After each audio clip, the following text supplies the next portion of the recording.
Thank you. We don't have any committee members attending virtually this evening. Councillor C. McGregor sends her regrets.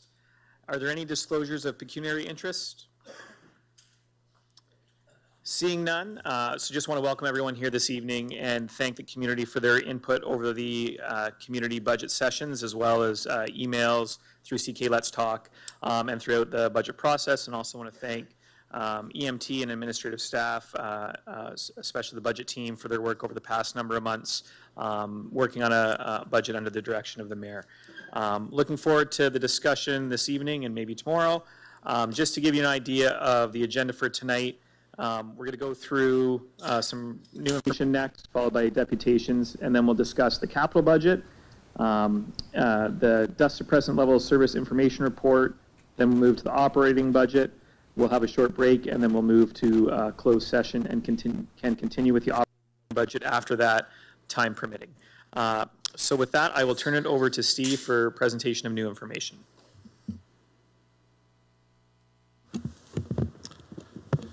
Thank you, Mr. Budget Chair. So annually during the budget, we do look at what other municipalities have for their tax increases, but with it being fairly early on in the budget season, it's a little bit more difficult. So one of the things that we've looked at is the increase over the last 2 years, so the 24 and the 25 increase at some of our neighboring municipalities and some of our comparators. So Chatham-Kent's average over the last 2 years is 5.26. You have Sarnia at 4.81. City of Windsor at 4.73, but then you have areas like the City of London, who's at 8, Sudbury 6.6, and Norfolk at 6.9. So if you look at the average over the municipalities in those comparators, it's 5.8% per year over the last 2 years. So diving a little bit deeper, when you look at the budget, you can't just look at single year. You need to look at the past few years. If somebody has a budget increase of 20% one year and 0% the next, the 0% doesn't really mean that much. So taking into account that there hasn't been that many municipalities that have released their proposed budget for this year, but there are a few. The City of London is proposing a budget of 3.6 at this point, but we need to remember their 2-year average for the previous 2 years was 8. Sudbury is at 5.2. Again, their 2-year average is 6.6. Sarnia is at 3.1. with their average being lower than Chatham-Kent at 4.81. Taking a look at infrastructure and investments that we've made, the top of this chart highlights what was in the original multi-year budget prior or submitted to council for their approval, and that was a total investment over the 3 years so far that we made up in the multi-year of $42.5 million. During the first multi-year budget, or the original multi-year budget, the inflation was cut, and it was subsequently cut again in 2025. So instead of a total of $42 million being raised for infrastructure, we've actually raised $31,700,000. That's a delta of about $10.7 million. So what that means is, in these past 3 years, we should have an additional $10.7 million that we've be able to invest in infrastructure from what was proposed in the original multi-year budget versus what was approved through the last 2 budget cycles. So that's about a quarter of the infrastructure budget that's been cut. So we have moved forward with 31.8%, or $31.8 million, sorry. We've cut 10.7. So to put that into context, over the next 10 years, that's just shy of $54 million that we no longer have to invest in infrastructure. So these little cuts every year, when you accumulate it with the base budget over time, it adds up.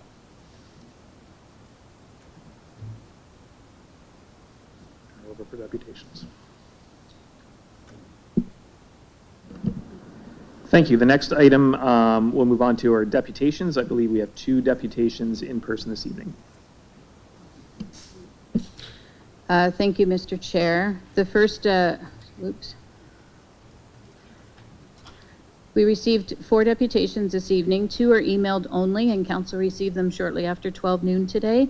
The first one is from Deb Pinsino, and the second one is from the Chatham Senior Diamonds and the Minor Baseball Association. We have no deputations virtually this evening, and we have 2 present. So first speaker is Rory King, President and CAO of the Chatham-Kent Chamber of Commerce. And on deck will be Larry Hutchins. I remind both speakers that they have a maximum of 5 minutes, and the timer is on the screen for their convenience.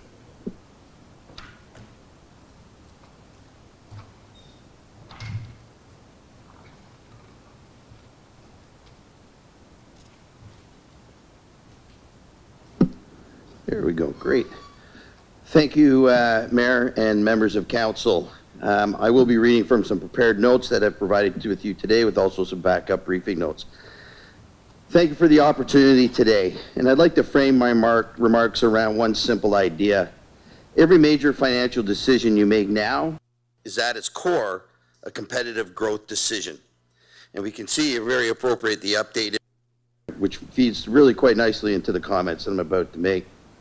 The question is whether Chatham-Kent will win or lose investment, jobs, and housing, not just over the next decade, but for generations to come. From the Chamber's perspective, this is not about choosing between business or residents, growth or affordability. Our long-term affordability for everyone depends on growing the tax base, not just turning the tax rate screw higher on those that are already here. We recently did a rapid response survey, and the results are supported in the discussion to follow. But one crucial point that came from this is the stress that our business community made about wanting to be involved more in the process of developing the budget, but also in determining the future of Chatham-Kent. I'll be sharing those results with Council later this week, but tonight I just want to touch on 6 points. Chatham's households and businesses want the same fundamentals: competitive, predictable costs, reliable core infrastructure, safe, livable communities, and a clear signal that Chatham is open for business and opportunity. 2, we are competitive on the business tax ratio. Let's not waste that advantage. One key metric Chatham-Kent has already done important work on. And our commercial, industrial, and multi-unit residential tax ratios are generally competitive compared to many Ontario municipalities. We are not an outlier in punishing businesses or rental housing on the annual tax rate. This is indeed a strength that both staff and council can deserve credit on, but also be proud of. What the challenge is for us is the cumulative effect that individually the 3 tax levers will impact businesses beyond reasonableness if assessments for business and multi-unit residentials raise faster than homes. The tax classes, when applied, or tax ratios per dollar of assessment are twice for business as they are for the residents, and then the general increased tax levy. Those impacts can take tax dollars away from investment in those businesses, from hiring or wage increases, equipment and technology upgrades, storefront, building reinvestment, financial recovery and acts of vandalism, and in some cases, even the feasibility of doing the next project here in Chatham-Kent. Also, growth pays for growth cannot mean growth pays for everything. The second piece is development charges and fees. For any serious investor, the decision is based on the all-in cost of a project, land, cost, ongoing taxes, and one-time development charges. For years, Ontario's slogan has been, growth should pay for growth. This is too restrictive and can become a challenge when the idea is pushed too far. It will impact the viability of housing, the construction of plants or plazas, and the potential to go to other municipalities. And we simply cannot rely on expanding within the pie that as it exists today we need to grow. So let's not forego the work that's being done on the tax ratios. Infrastructure is a shared economic asset and a shared responsibility. We fully support Council's focus on the infrastructure gap and addressing those needs within the roads, bridges, waters, wastewater, and services, the employment lands. These are not luxuries. They are a platform on which private investment and jobs sit. Also, smart borrowing can reduce the deficit and unlock private capital. The tool is often misunderstood around municipal borrowing. The cost of doing business, doing nothing is not zero. Deferred projects will cost more later and erode our attractiveness in the meantime. Borrowing for long-lived, growth-enabling assets spreads costs over generations, which is fair. And strategic borrowing lets you move from a patchwork of repairs to efficient rebuilds and bringing forward the infrastructure that investors want. We want you to know as well that the Chamber is a growth partner, not just a critic. We want to be very clear that we're not simply here to say no to taxes, no to fee, or no to projects. We're here to build a better yes. So let us partner along together so that we can do our best to create a competitive Chatham-Kent. Thank you. Thank you, Mr. Ring. Next speaker is Larry Hutchins.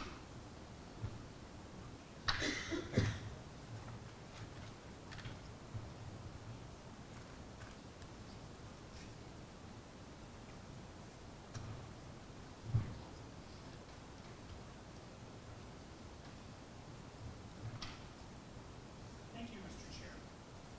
Good evening, everyone. I'm before you tonight to discuss the 2026 operational and capital budgets. Though well-written and thorough budgets in most senses, they do lack depth in some items. The items that I would like to focus on are in the for council consideration section of the operational budget. The specific items are affordable housing reserve transfer and supportive housing operating funding. While asking for $4.6 million over the course of 2 years, it gives little explanation as to where the money will go. Will it be used to refurbish Meadow Park for transitional supportive housing?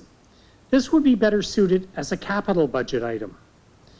Will it be used to build more tiny cabins at the pathways on Park? This again would be better suited as a capital budget item.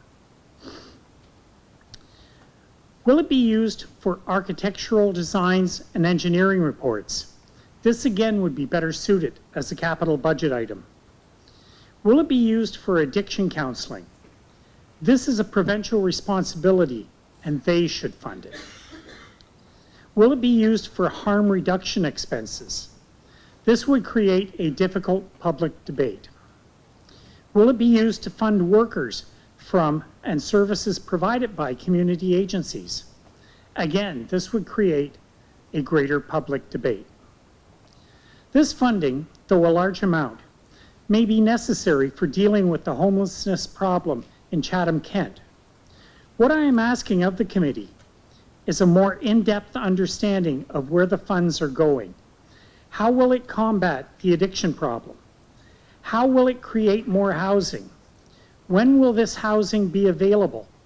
How will it end encampments? When will it end encampments? Thank you for your time and consideration. Thank you. Our next item will be moving on to the capital budget, capital new and capital asset management plan items, and I will turn it over to Edward. Thank you, Mr. Chair and members of council. You may recall we did do a high-level presentation to you on opening night about the capital budget. The capital budget is your community's investment plan.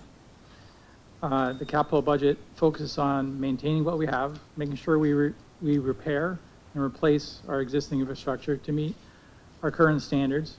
It's about investing in our future, building new assets to enhance service and advance strategic priorities.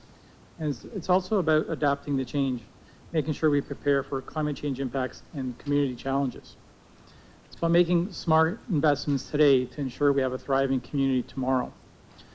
The capital budget you have before you, the 4-year capital budget, includes an investment of $573 million over the course of the 4 years. This includes $140 million in 2026, including $90 million in core assets such as roads, water, wastewater, bridges, and storm. I want to talk about asset management for a bit. Council did approve the detailed asset management plans in June. At a high level, those asset management plans identified that we own about $13.4 billion in assets, and our infrastructure gap is $2.4 billion. That's a ratio of about 17.9% in terms of the gap, and I want you to keep that number in mind. So asset management planning really is about long-term process which allows us as municipalities to make sure we make the best possible investments for our infrastructure as we move forward. The reason the province put the regulation in place, Regulation 58817, was that our existing infrastructure is degrading faster than it's being repaired or replaced, and that puts services at risk.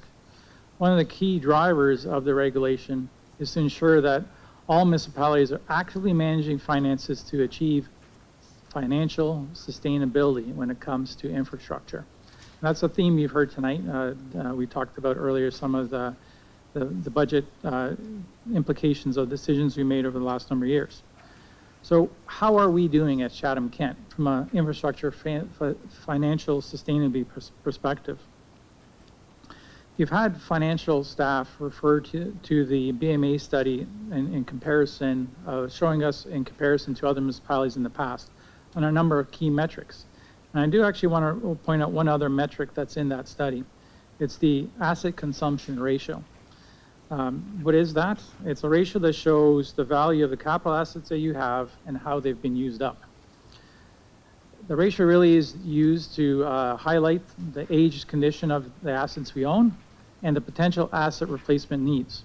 A higher ratio indicates significant replacement needs. So you may ask, how are we doing as Chatham-Kent? Our asset consumption ratio is 51.9%. 5 years ago, it was 48.7%. That's not a great number. It's trending, unfortunately, the wrong way. The average of all the municipalities in the BMA study is 43.7, and the median is 42.2. So when you look at our number at 51.9, we're about 10% worse than the median. Out of all the municipalities in the BMA study, Chatham-Kent is 107 out of 126. It's not a great asset consumption ratio in comparison to our other comparators. Of the 30 municipalities that have populations over 100K, CK is 28th. Only Thunder Bay at 60.9 and Greater Sudbury at 53.7 are worse. Our asset management infrastructure gap is significantly higher than either Thunder Bay or Sudbury as well. I've referred earlier to our number being 17.9. Theirs are 6.2 and 3.6. So our gap is significantly larger than some of the other municipalities. You've had Sean Hillerty, our asset management manager, talk to you many times in the past about how can we actually manage the gap. There's a couple of key ways that council, or tools that council has before them. You can acquire strategically to manage those costs. You can dispose of assets. You can change the levels of service. You can generate taxation rates and change the user fees, and you can utilize debt effectively. Staff will be coming back in the new year, as per the direction previously given to us, with a financial plan for the asset management plan. While we currently put aside 1.5% of the AMP funding and have inflation applied to it, it's clearly not enough at this point, given that our gap is trending in the wrong direction. Funding is directly linked to levels of service. Our gap is increasing, and we need to use all the tools in the toolbox to reduce that gap. One of the things that we mentioned in the past, and I know Gord's talked about it, is actually increasing the asset management investment from 1.5% to 2.5%. So if we don't invest in our assets, we all know that our infrastructure is going to continue to deteriorate. Maintenance is going to get deferred, costs will continue to go up, and this is going to result in higher long-term costs for residents.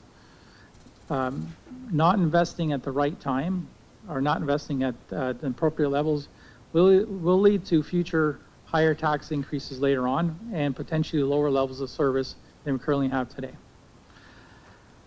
In terms of the capital budget and the infrastructure gap, I also want to remind council that the budget and the infrastructure gap only speaks to the elements that we know today.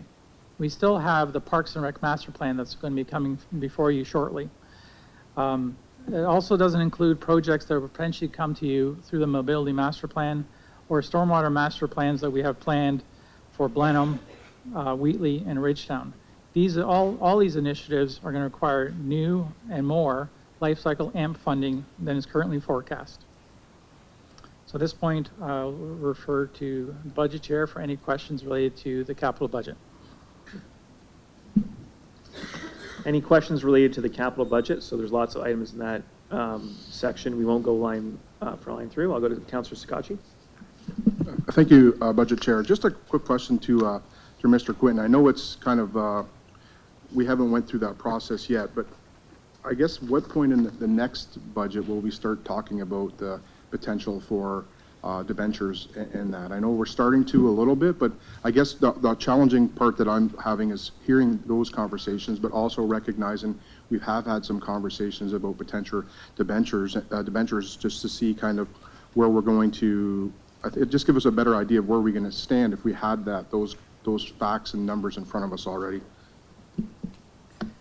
Thank you, Mr. Budget Chair.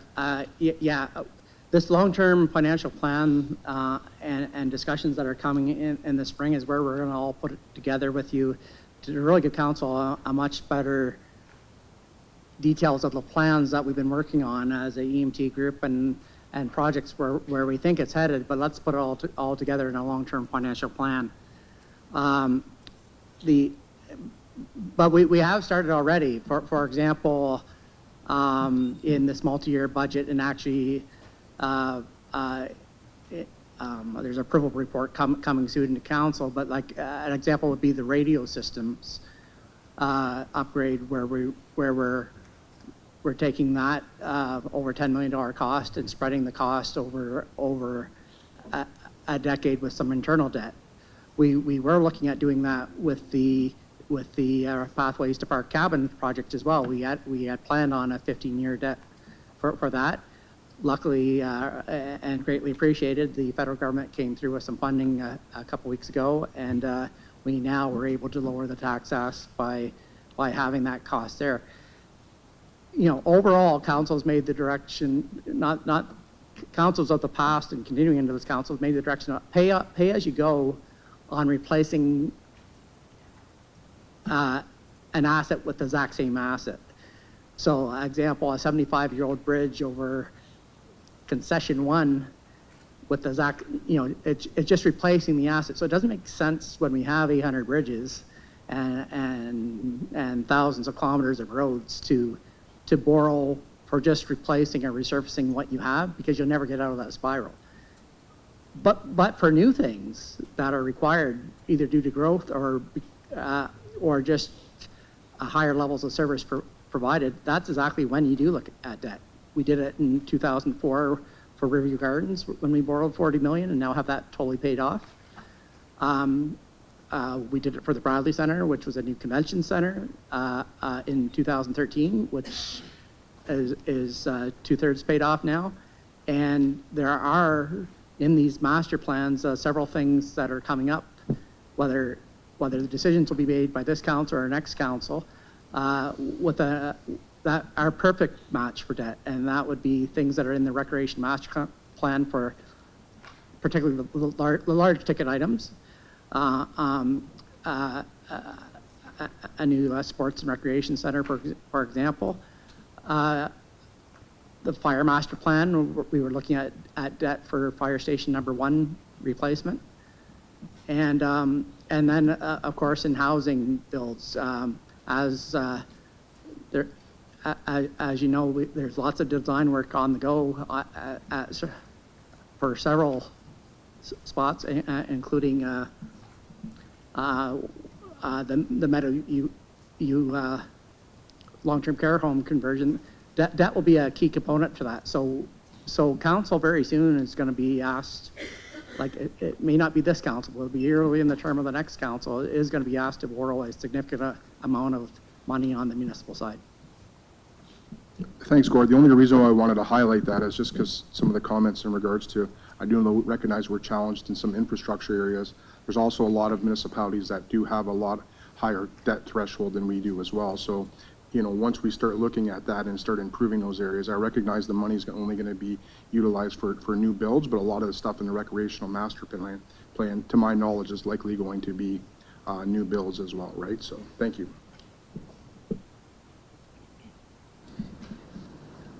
Looking for any other questions for capital budget?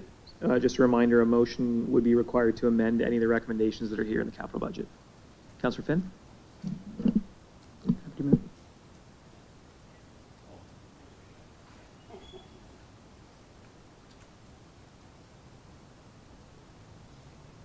Councillor Scotchy? Thank you, Mr. Chair. I'd like to move that my tablet's a little bit fussy today here, so I'm just trying to work from my phone as well. That the 2026 tax-funded AMP life cycle inflation be reduced by $2 million to reduce the tax impact for 2026. Do you have a seconder for that motion? Seconded by Councillor Anderson. Councillor Scotchy, go ahead. Just briefly, and I'll let the discussion transpire. I think that the budget team did a really good job, as well as the mayor, in regards to laying out very challenging from a cut perspective budget. Recognizing if we start to go into capital costs and trying to cut actual capital expenses, we're going to start looking at project to project in each other's communities, which I don't think is a great idea.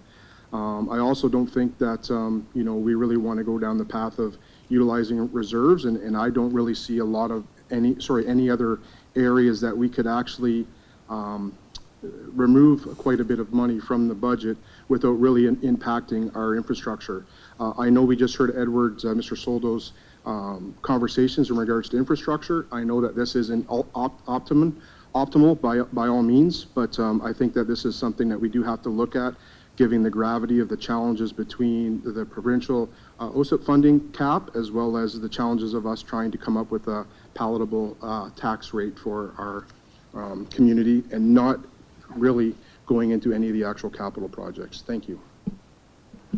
Thank you. Any questions? Councillor Story? Thank you, Mr. Chair.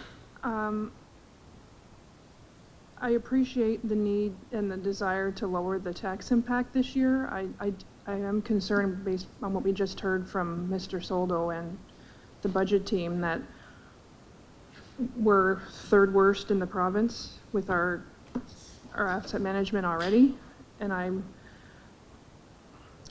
think this is short-term pain that will cause us longer-term gain, and I appreciate that we are looking at this year's tax impact, but I also feel like we keep doing this, and that 53 million keeps growing and growing every year. So is there, I guess this would be a question for Gord. If we reduce this by 2 million now, what does that look like for us next year? Thank you. Thank you, Budget Chair. So as Edward detailed, this is a serious impact, and it's not just the $2 million, right? It's you're reducing the base by 2 million, which means you don't have it next year either. So, over the next 10 years, you're losing $20 million of ability to build things. So, really, Edward detailed that the impacts, and the presentation already, that this council has already reduced administration's recommendation on what we should be spending in the last two budgets, which over 10 years has a $53 million impact already. Do you really want to reduce it by another 20 million over the next 10 years is really where we're at. And but it's council's got to weigh the asset management plan and residents' ability to pay. It's going to be a hard night. Yeah, I appreciate that. I feel like this is going to make our residents provide more challenges in the long term and ability to pay. So if I understand correctly, next year is 8.18%. Is that where we stand right now, Lord? Yeah, in the multi-year budget, I don't have it exactly where it is, but around 8%, yes. So if we pass this on to next year's council, do you have a rough estimate what that would look like? It depends what council would do next year. Are you just saying that you're not providing $2 million of funding this year, but are going to add it back, or will be adding back another % next year? Roughly 1% next year. Right. So if this was just a 1 year pause on $2 million of spending, and we were going to add it back, you'd be at you'd move that 8% up to 9%. Yeah, I appreciate that. I feel like, and I'm only 3 years in, but we never add it back. generally speaking. We take it, we never add it back, which is why we're looking at the 53 million. So I totally appreciate the very difficult decisions that we're making tonight, but I feel like we're robbing Peter to pay Paul we keep pulling, this isn't the piggy bank that we keep pulling from. We keep coming back to this over and over again, and we've invested a lot of time and effort into the asset management team and the work that they have been doing. And I respect the fact that we want to make the tax impact as low as we can this year, but I can't support this. I think this just sets us up for more challenges longer term. Thank you. Councillor Harrigan? Thank you, and I admit I left my budget binder at home tonight, so I'm working off of my computer, but I did get all of my kids to all of their sporting events with all of their equipment, so there's that. Anyway, so I'm just wondering if in this budget line, if we reduce the AMP life cycle inflation by $2 million, does it become zero in terms of like because usually the inflation, we kind of make an estimated rate of a certain percent of inflation, and then that's tied to a dollar amount. So like, what would the resulting estimated inflation amount be? Yeah, and I don't know if we have this in detail to put up or not, but we already, in that multi-year budget, remember we came off a very high inflation year in 2022. CPI was 6.8%, but construction inflation was around 20% per year. We've in this multi-year budget, we use estimate of CPI plus 1% more for an inflation infrastructure premium, because they're always coming in higher. So we've had that moving down each year already. And so I believe the 2026 inflation that we recommended was around 3%, 2% CPI plus another percent. But then you've already slashed that base twice in the 24 process and 25 process. So now what we have left is about $2.6 million of inflation funds in this budget, and this is taking $2 million out of it. So now you're far under. When real CPI is 2% and construction CPI is 3 or 4%, this motion cuts it to below 1%. That what you're giving for inflation. With a tax benefit of approximately reducing the tax budget by approximately 1% as well. Yeah, we're working approximately 0.9. Yeah. 0.9. Okay, thank you. Appreciate the motion, appreciate the conversation. I actually had a conversation with our CFO before, where I used to be the counselor that was always protecting asset management and thinking about our AMP and life cycle costs, especially given how underinvested we are in some of these areas. However, I think we just, as a council, we have to make a decision, right? Like, I don't necessarily see it as like robbing Peter to pay Paul, but more around, are we going to do the things? If we're going to do the things, it's going to cost money, or we're not going to do the things, or not as many things, or because when we assume that inflation is less, then ultimately we'll be doing less as a result of that. And that's like a council decision, right? That we'll make tonight. So, yeah, I'll just leave it at that. I appreciate what Councillor Sakachi is doing here, because it does actually impact all of Chatham-Kent equally. So it doesn't have us going and saying, well, let's pick on my bridges or his roads or a park or whatever, right? So in terms of, if we're going to say, well, we can't afford to do what we had originally committed to do in this budget because the community is saying their tax, the tax increase is too much, this is a way to universally apply doing a little bit less in this asset management plan category. So there's that too. Okay, thank you so much. That helps answer my questions. Oh, go ahead, Councillor Crew. It's just a process thing. We don't know what page we're on. We're all looking at different pages. Yeah, so we're not on a page. Okay. I've got the virtual one open as well. So we're in the capital budget. So you'll see there's a whole bunch of tabs. So you can comment, pull on any item that's within that. So we need to go into our, okay. Yeah. So the book's not helpful. Yeah, I didn't use the book. I used the computer, but Okay. so on the online one, if you just click capital budget, it'll bring up all those items with nifty little tabs down the left side.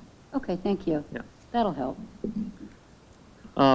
Before we go back to Councilor Scotchy, just a quick question. So I know in the past when we've debated these motions, sometimes we'll have a motion for the inflation portion and then the overall AMP portion, and we look at different routes, which are really just reducing the same amount of increased money. So just for my own sort of clarity, how much money are we proposed to invest in infrastructure funding, annual funding? I whispered the question over here, and I think it was in the 90 million zone.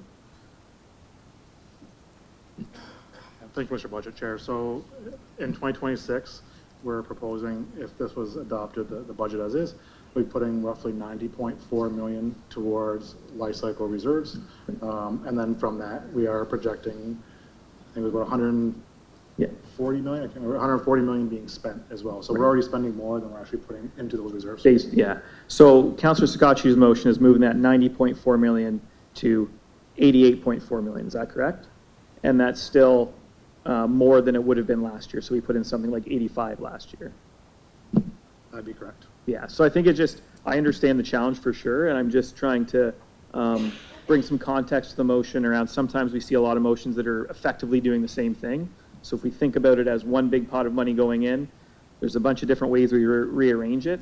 So whether it's this motion or another motion about a specific AMP number, it's still that same chunk of money. And I think in context, thinking about that movement can be a little bit helpful. I see Edward, you had a hand up there. Yeah, thank you, Mr. Chair. I just want to clarify some of the comments that I've heard here, is that this is not going to impact projects. It will impact projects. We base our budget based on projections of money that we're going to get over the course of the 4-year budget plus the 10-year. So what you'll see, if you pass this tonight, we'll be coming back to you next year, and the projects that you anticipated in 1 year will be delayed, because this will have a $20 million impact over the course of 10 years. So we're going to have to go back in the capital budget and shift the timing of projects around based on this reduction. Councillor Story? Thank you, Mr. Chair. I was going to ask a question to Mr. Soldo's point about that. So I realize it sounds like it's not very much in a $90 million to $88 million scale, but there's something at the bottom of that list right now that, like an actual physical project, that won't happen next year, and that will be in someone's ward. So do we have an idea right now, Mr. Soldo, what's at the end of that list right now? Like from 1 to whatever that wouldn't be done next year? Do you know offhand, or do you reassess the entire 90 million and how that all looks before you would decide that, or is it sort of ranked out of priority? Thank you.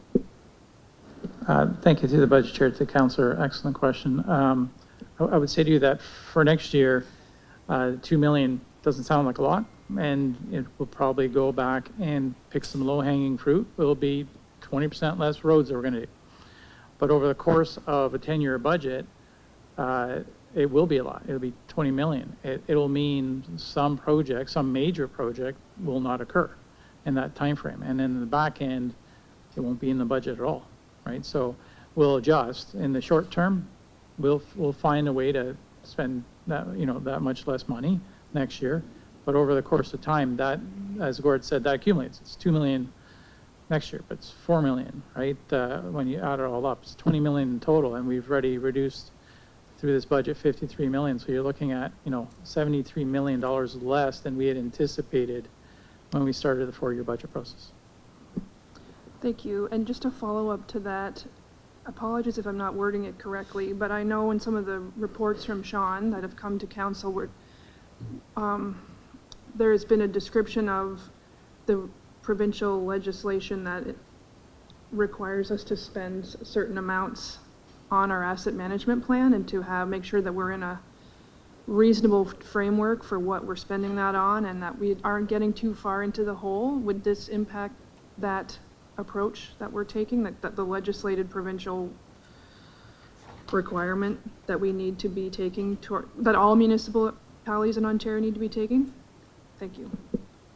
Thank you. Through the chair, the councillor, we identified there was $2.4 million 10-year infrastructure gap, which is a very large number. We're talking about $236 million per year if you were to break it down.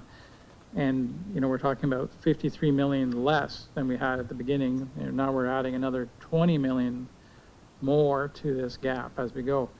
I will say to you that, different municipalities have been approaching it differently. I spoke earlier to the various tools that you have: debt, taxes, getting rid of or removing assets, changing levels of service. It's a combination of all those things. I will say that other municipalities have put significant focus on their asset management plans. I'll use the example of our neighbor in London. They actually went and put 7% for 10 years. 7% into their water and wastewater. Also, very similar amount in some of their taxes. So it all depends on how you want to approach the gap with the various tools.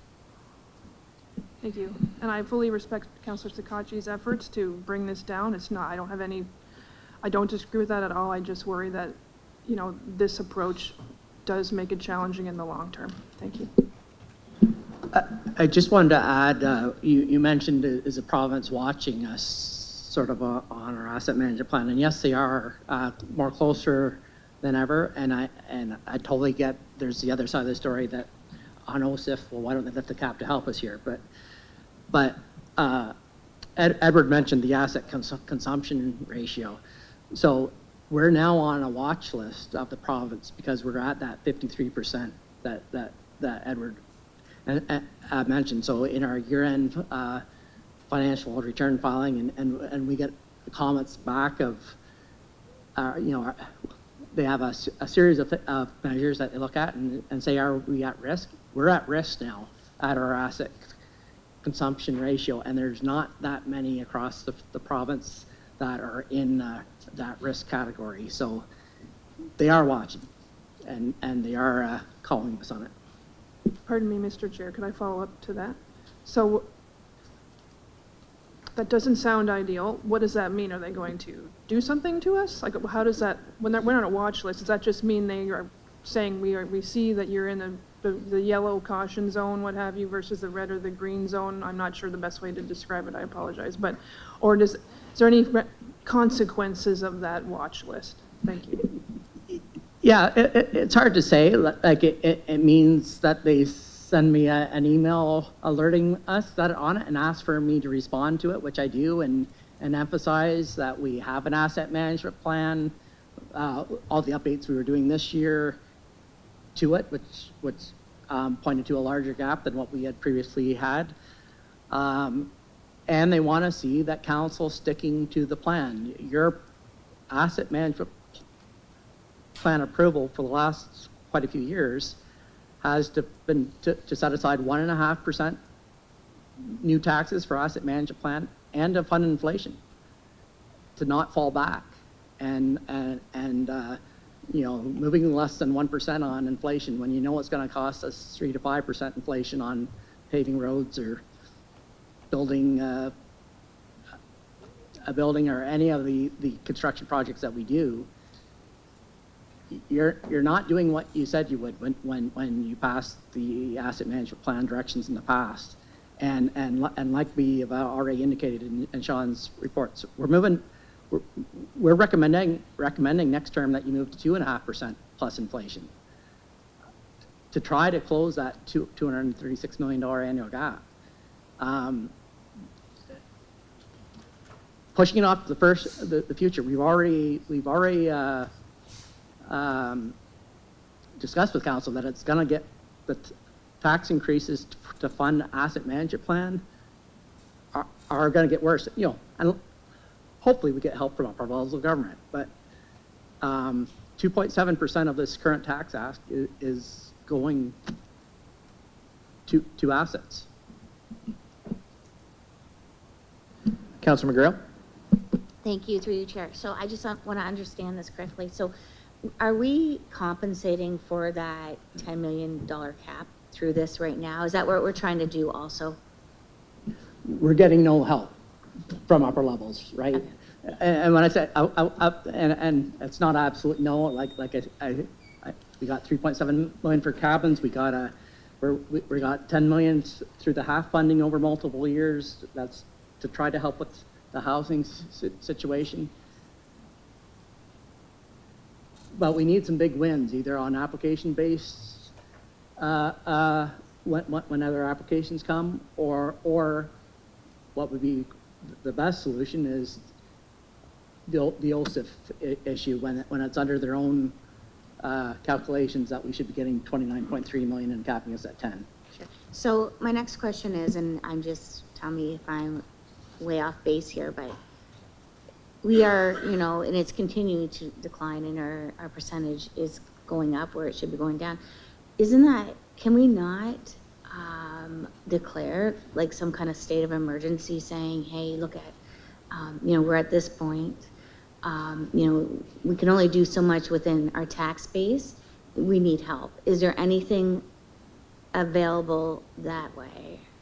So I really think that's why the provinces, federal government and provinces ordered all municipalities across Canada and Ontario to do asset management plans, because they needed the data to know how big a crisis this is. And you see the federal government recognizing perhaps on the housing front what a crisis it is. And they're certainly coming to the table through their recent budget for the monster infrastructure projects across Canada, whether it's a pipeline or a high-speed rail line or those types of things. But we're not, they haven't absorbed the crisis situation that all Ontario municipalities are in with infrastructure. And, that's on advocacy at every level, AMO and locally, is sharing our story that this can't just be on the property tax of people that own houses in a municipality to pay for this anymore. Okay. The vastness of this. Yep. Thank you. Councillor Doyle? Thank you, Chair. I just want to thank Councillor Sakachi for putting this one forward. I think if we are going to do a big ask, I think that's the right place to take it from. And I think right now, sometimes if you're doing renovations and you can't afford them, you put them off a little bit. And I think our tax base right now has been basically let us know we can't afford these big tax increases year after year. So at this point, we almost have to play it year by year for a couple of these. And I did have a similar motion, not quite as much, that I was talking to Gord to on a couple days ago, but I'll definitely be supporting this one. So thank you very much for putting this forward. Go back to Councillor Scotchy. Thank you, Mr. Budget Chair. First and foremost, obviously, I respect staff. I respect that Gord is a straight shooter, as straight as they come, and I also appreciate that he's always doing what's best for the municipality, and never hold that offense to any of his comments, because I know that we have a great demand for the job for sure. So Gord, I guess I'm going to approach it because you answer things very straight up all the time. Just going to approach the conversations from a different perspective. If we know as council that I'm just going to use the terminology 5%, because we're relatively close to 5%. If we're at 5%, and as smart as you are in your economic field, we're looking at this budget. I recognize that it's pretty much infrastructure, social services is the two ones that I would say would be main, and then obviously the lack of OSA funding, as well as reduction of services. So as a council, we're going to have to make some challenging decisions. Either we are going to go into the social services or to the level of service, which no councillor here wants to do, or we are going to cut some aspects of infrastructure, recognizing that we are in a challenging circumstance, or essentially we're going to land at 5%. There's nothing. So if you were in our shoes and you were not a staff member, so I'm going to ask your expert opinion on this, wouldn't you feel to look for around 1% to give our tax base, that this would be the best line to look at instead of going for a reserve for some funding or to cut services or to cut the capital budget. I'm looking at everything and given what we've done, the mayor's asked for a very detailed oriented budget. To me, this is the one I feel that the only one that we can even palatably accept at this kind of cut. And I'm just looking for your feedback on that. And if I'm wrong, I appreciate the fact that you tell me I'm wrong, and that's okay. Thank you, Budget Chair. I'll give you an answer that doesn't answer your question, but it's an answer anyway. For 20, was this my 27th budget, whatever, 27, 28, wherever we're at, it's always been the toughest year to have a budget increase. And there were a few that were worse, like in the 2010, 11, 12, after the large recession there. But every other year has been really tough to raise money. We had 1 year of a 0% in one of those tougher years, and we've had 3, 4, 5, 6, 7% depending on the year since then.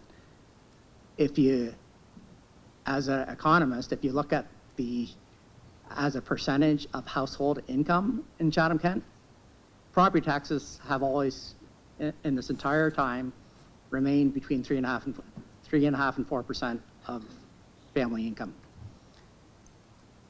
I think municipalities get a bad knock because they have to ask for their inflation, right? So the first 2%, well, we actually, our operations came in less of that, but the first couple percent just doing what you did last year. And then we have 2.7% in this budget to fund this infrastructure gap. That wasn't this council's fault that it exists. It's how the property tax system is broken. I'm glad the province is doing a review on property taxes. It's just the problem is it's been 3 or 4 years and we still don't know if they've actually started their work or not, right? And it's a system across Ontario that's broken. It's not Chatham-Kent. It's more funding for infrastructure has to come from upper levels. And if you add to that Chatham-Kent's issue where they downloaded all those provincial roads, yet, in neighboring areas still pay for their upkeep and expansion. We're doing the best with what we got, but can I advise you? It is in council's full hands on whether you're going for a 4% or 5% and what you think the residents can endure. Thanks. And before we just call the question, Mr. Chair, the one thing I don't make this motion lightly. I recognize the challenges that I make, but one thing that I also do is I'm actually, I think myself as well as other councils are also banking on Mr. Soldo's team. For one, we've seen significant amounts of efficiencies come through. We've seen projects, I know there's some conversations about overages, but I do have a report coming back to council that I asked for to look at how efficient we are. I am seeing more work being completed now on my 7th year on council than I have in my previous ones. I'm seeing us put more money into infrastructure than I have in the previous ones. And also the one thing that we're not talking about here is, as well as that the next council is going to have some great opportunities when we're talking about the CIP coming in. So this is for 2026, and obviously we're compounding it over 4 years. But once those CIPs start to flow in, this is the opportunity for council at that time to then say, we're going to put another $2 million back in the, to the AMP funding because we are having a lot more come in. And then just in closing to Councillor McGrail's statement, which I really appreciated, is that when they're asking you to say, just so you know, you're getting dangerously close to being, at a sorts, I think it's a perfect opportunity to say, well, yeah, we're one of 3 municipalities that are getting shortchanged massively, and maybe this will help us get some additional funds. I don't want to hedge that, but I do hedge the fact that we have a great team in the infrastructure and engineering, and I really do hope that this is supported because I don't see anywhere else we're going to save almost 1%. Thank you. Councillor Scotch, I did see a couple more hands, and because it's budget, I'm going to let a couple go. So I just want to ask for a friendly amendment, per se. What I'd love to see here is put 2 phases. I mean, I can support some of that amount. I don't think I can support the 2 million. So May I suggest that if you put two parts to say reduced by a million and then B, reduced by an additional million, that opens a little bit here, because I think everybody here has a different number in mind of what to cut capital. To your point, that is probably the easiest place to cut something, but I'm not prepared to go two. So it's up to you, Councillor Scotch, because at two I won't support it, but at a million I will. Thank you, Mr. Chair. I guess if the seconders okay with it, I'm not okay with a million. I will meet in between, I guess. I know this sounds like we're kind of, but this is what budget's for.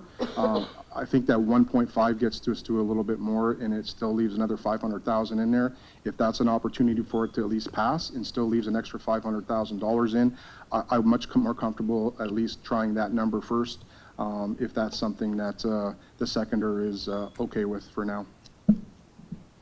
Okay, I see the seconder shaking your head. So we're more flexible in budget to revisit, and so even if we kind of mess this up, we can fix it.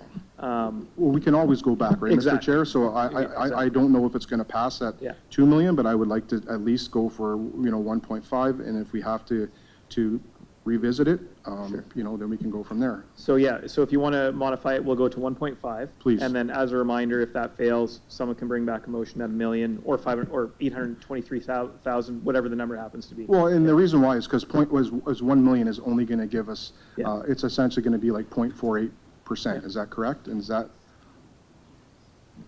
Yeah, I think your $2 million figure Was to 0.9-ish. get below 4%. I was trying to get under 4%. That was my goal. Yes, that's correct. Okay, so we'll have that. Oh, quick work. It's 1.5 million now. So we had two other questions on this, Councillor Doyle and then Councillor Story. Thank you, Chair. I was just going to say, can we split it up as opposed to somebody else bringing it right back? Can we just do the first vote at 1.5 and then a second vote right after that for another 5? Yep, so we'll do 1.5 for this vote, see how that goes, and then we can go to make, and I'll go right back to Councillor Scotchy to make the motion again. Sorry, just so I'm clear. So I was agreeing with Mayor Caniff. Okay. But I was hoping to stay at the 1.5 and then have the 500,000 seconds. Instead of going 1 and 1, I was hoping to do the 2 million still, but 1.5 and then 5. So there's two options for us to do so. Okay, we can do that. Kind of what Councillor, I just kind of thought instead of using the 1 and 1, we would use 1.5 and 5. So we'll do 1.5, we'll put a 2 up there at 0.5. We'll vote on the first one first, then on the second one. Yeah. I was going to go 1.5 and 5. That's, to make the 2, not 2, then 1.5. Yeah, so we'll have 1.5. That's correct. Yes, yep. It's budget. Councillor Story? Thank you, Mr. Chair, and I appreciate the discussion as well. This is important information to have. Councillor Scotchy did raise something that hasn't come up yet, so I appreciate him raising it. The concept of CIP funds coming in. That didn't cross my mind as new money to us. I would appreciate, I think that's a great point to raise. Do you have a sense of what that's going to look like for us? Thank you. Thank you, Mr. Chair. I can explain in high terms. It was going to be part of this long-term financial plan in the spring to include that. But if you remember, Council has given, through the CIP program, done varying levels of tax support, tax deferrals for builds. And for example, Chatham-Kent didn't have a new apartment building greater than 50 units built in the last 30 years. Council wanted to change that. They gave a 10-year tax deferral to projects approved individually as they came through since around 2018-19, whenever it was started. So now you'll see the agreements come through and get approved at council, but then the build happens, and it, that can take 2 years. So these agreements go into place once they're actually built and occupied, and then last for 10 years. So on apartment buildings, if it wasn't finished till 2022, for example, it's not till 2032 when the council of the day will have tax revenue on that apartment building. But there also was commercial ones done along the way too that had either a 5-year CIP or sometimes it's a phase-in. There's different options that council's approved over the years. So some of that is they're starting to pay taxes into this next term of council. The big gain is actually 2 terms of council from now. Maybe I can just add to that. So the challenge that we have is, and as Gord said, probably around 2029, 2030, that's when we'll see the multi-residential ones come in, depending on how long they took to build. The challenge we have is we can't calculate that right now. It all depends on how MPAC will appraise those buildings, right? So we know that we're suddenly going to have apartment buildings with significant value, and those individuals are going to be paying taxes. They're not paying, well, they're paying taxes now, but they're paying taxes on the original use. They're not paying taxes on multi-res. So the treasurer and the council of the day is going to have this windfall that we don't currently have. And as we start looking at our next 2 4-year budgets, that's going to become relevant. So we can't sit here and say, oh, well, we'll be able to, wipe out debt, or we won't have any of these infrastructure gap problems. We don't know, but we do know that it's going to put more money in our pockets, not our pockets, but in the taxpayers' pot, which just means there's more taxpayers, and the actual people involved in the CIP will be paying for the value of the property. So we don't know what that number is, but imagine if you have 8, 10, 12 apartment buildings suddenly paying multi-res, it's going to be millions of dollars in taxation. We just don't know how much that will be, and we won't until we get closer to that period of time. Thank you. So that all makes sense, and I look forward. I congratulate that council in 2 terms for the. I wish them well, but maybe I should have been a little more specific in that case. So do we know what will be coming in next year for the CIP? Like, will be anything coming online next year that would, for example, because I would support this motion if we knew we were going to get a new $2 million from the CIP program that could counteract that. Thank you. So all current estimates of expiring CIP programs and any type of new tax revenue from new assessment has been built into the multi-year budget and is tracking on target. So it's already included. Anything that came online this year is already included in the number, and the projection for next year is already in the 2027 part of the multi-year budget. We'll be doing a lot of analysis into the next multi-year to make sure we have it coming in as right now, but we're right on track. Okay, so that's already been accounted for, so we're not going to sort of find that under the couch cushions and add it to the list. Okay, thank you. Councillor Scotchy? Just to clarify my point, Mr. Chair, so my point was when we're talking about this $2 million, the conversation was it compounding over 10 years. What I'm trying to get at is this is a decision we're making right now, and that council next term can decide that this number is something that they want to reintroduce to the base at one time, or whatever they want to do. And this isn't forecasting in 3 or 4 years what that CIP may be. So what I'm trying to get at is that we're talking about a long-term number here, that right now we're only really talking about $2 million, because if we have a good year, if we get OSA funding, if something transpires, then it's not $10 million in 5 years or $8 million in 4 years. It could be if everybody's prepared to support the budget at $5 million, I encourage you not to support this motion.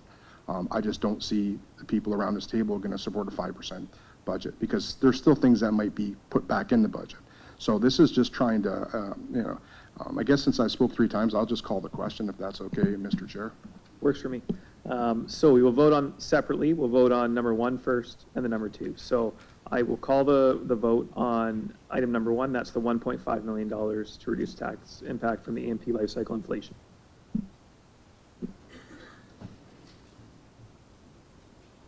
All votes are in. Motion passes 13-4.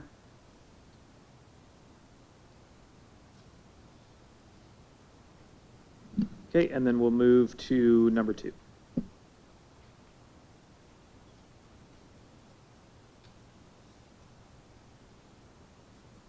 All votes are in. Motion passes 11-6.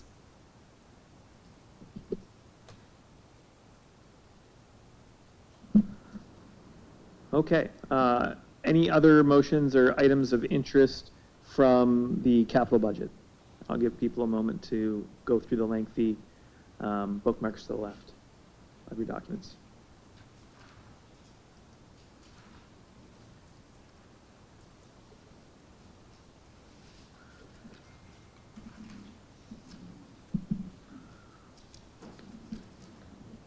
Okay, seeing no other questions or comments on this portion of capital, I will remind you that at any point we can come back, work backwards in the book, work backwards in the budget document. You can make a motion about something we've already discussed or about a previous item that we've moved past. So we're not certainly leaving this behind, but we'll continue on with some of the agenda items. So the next item, we had an information report attached on the dust suppressant level of service. So we just wanted to look at that separately from the rest of the capital and operating budgets. Councillor Scotchy? Thank you, Mr. Chair. I'd like to move option 3. Oh, sorry, my phone here. Working from the phone is not the most. That the dust suppressant program be reinstated as a revised pilot program providing one treatment of dust suppressant adjacent to residential driveways as indicated in a dust suppressant level of service business case be implemented for 2026 only in an amount of $500,000 be funded from the strategic reserve with no tax impact, and that administration include a business case in a 2027 budget update for the next council to consider base tax funding, including the potential for modifications and additional applications through various methods and funding sources.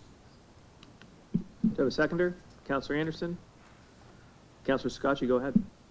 Thank you, Mr. Chair. I think that we've all understand that there's no dust suppressant currently in this budget, but us rural councillors and you know all, even the Ward 6 councillors have heard very diligently that it's very important to our residents. Understanding that it would be around a 0.75, Gord, you can correct me if I'm wrong, or around a 0.75 increase to the taxes. This is something that I seen quite some time ago in other communities that are doing OS, that speaking to some of the staff and seeing if it's something that we could maybe look at, and just essentially including the services by all the residential properties to ensure that there is dust suppressant, trying this pilot program so it's not going to be an impact, and recognizing it's not perfect, but it's certainly better than not having any dust suppressant, which the current budget is not recommending. Thank you. Okay, I got a list here, so I'll go Councillor Wright, Councillor Story, then Councillor Bondy. Thank you, Mr. Chair. Can we put a friendly amendment in there that we do 100 meter each way at an intersection too, into that? So that there's dust depression 100 meters from the intersections? Like at a crossroad where there's 4 intersections, so. I'm going to look to Edward for just a response of feasibility, just based on that information report. Thank you through the budget chair to the councillor. It's definitely something that we can look at. I can't tell you what the cost of adding that in would be. Again, what we've identified here is very much a high level, anywhere between 400 and 500.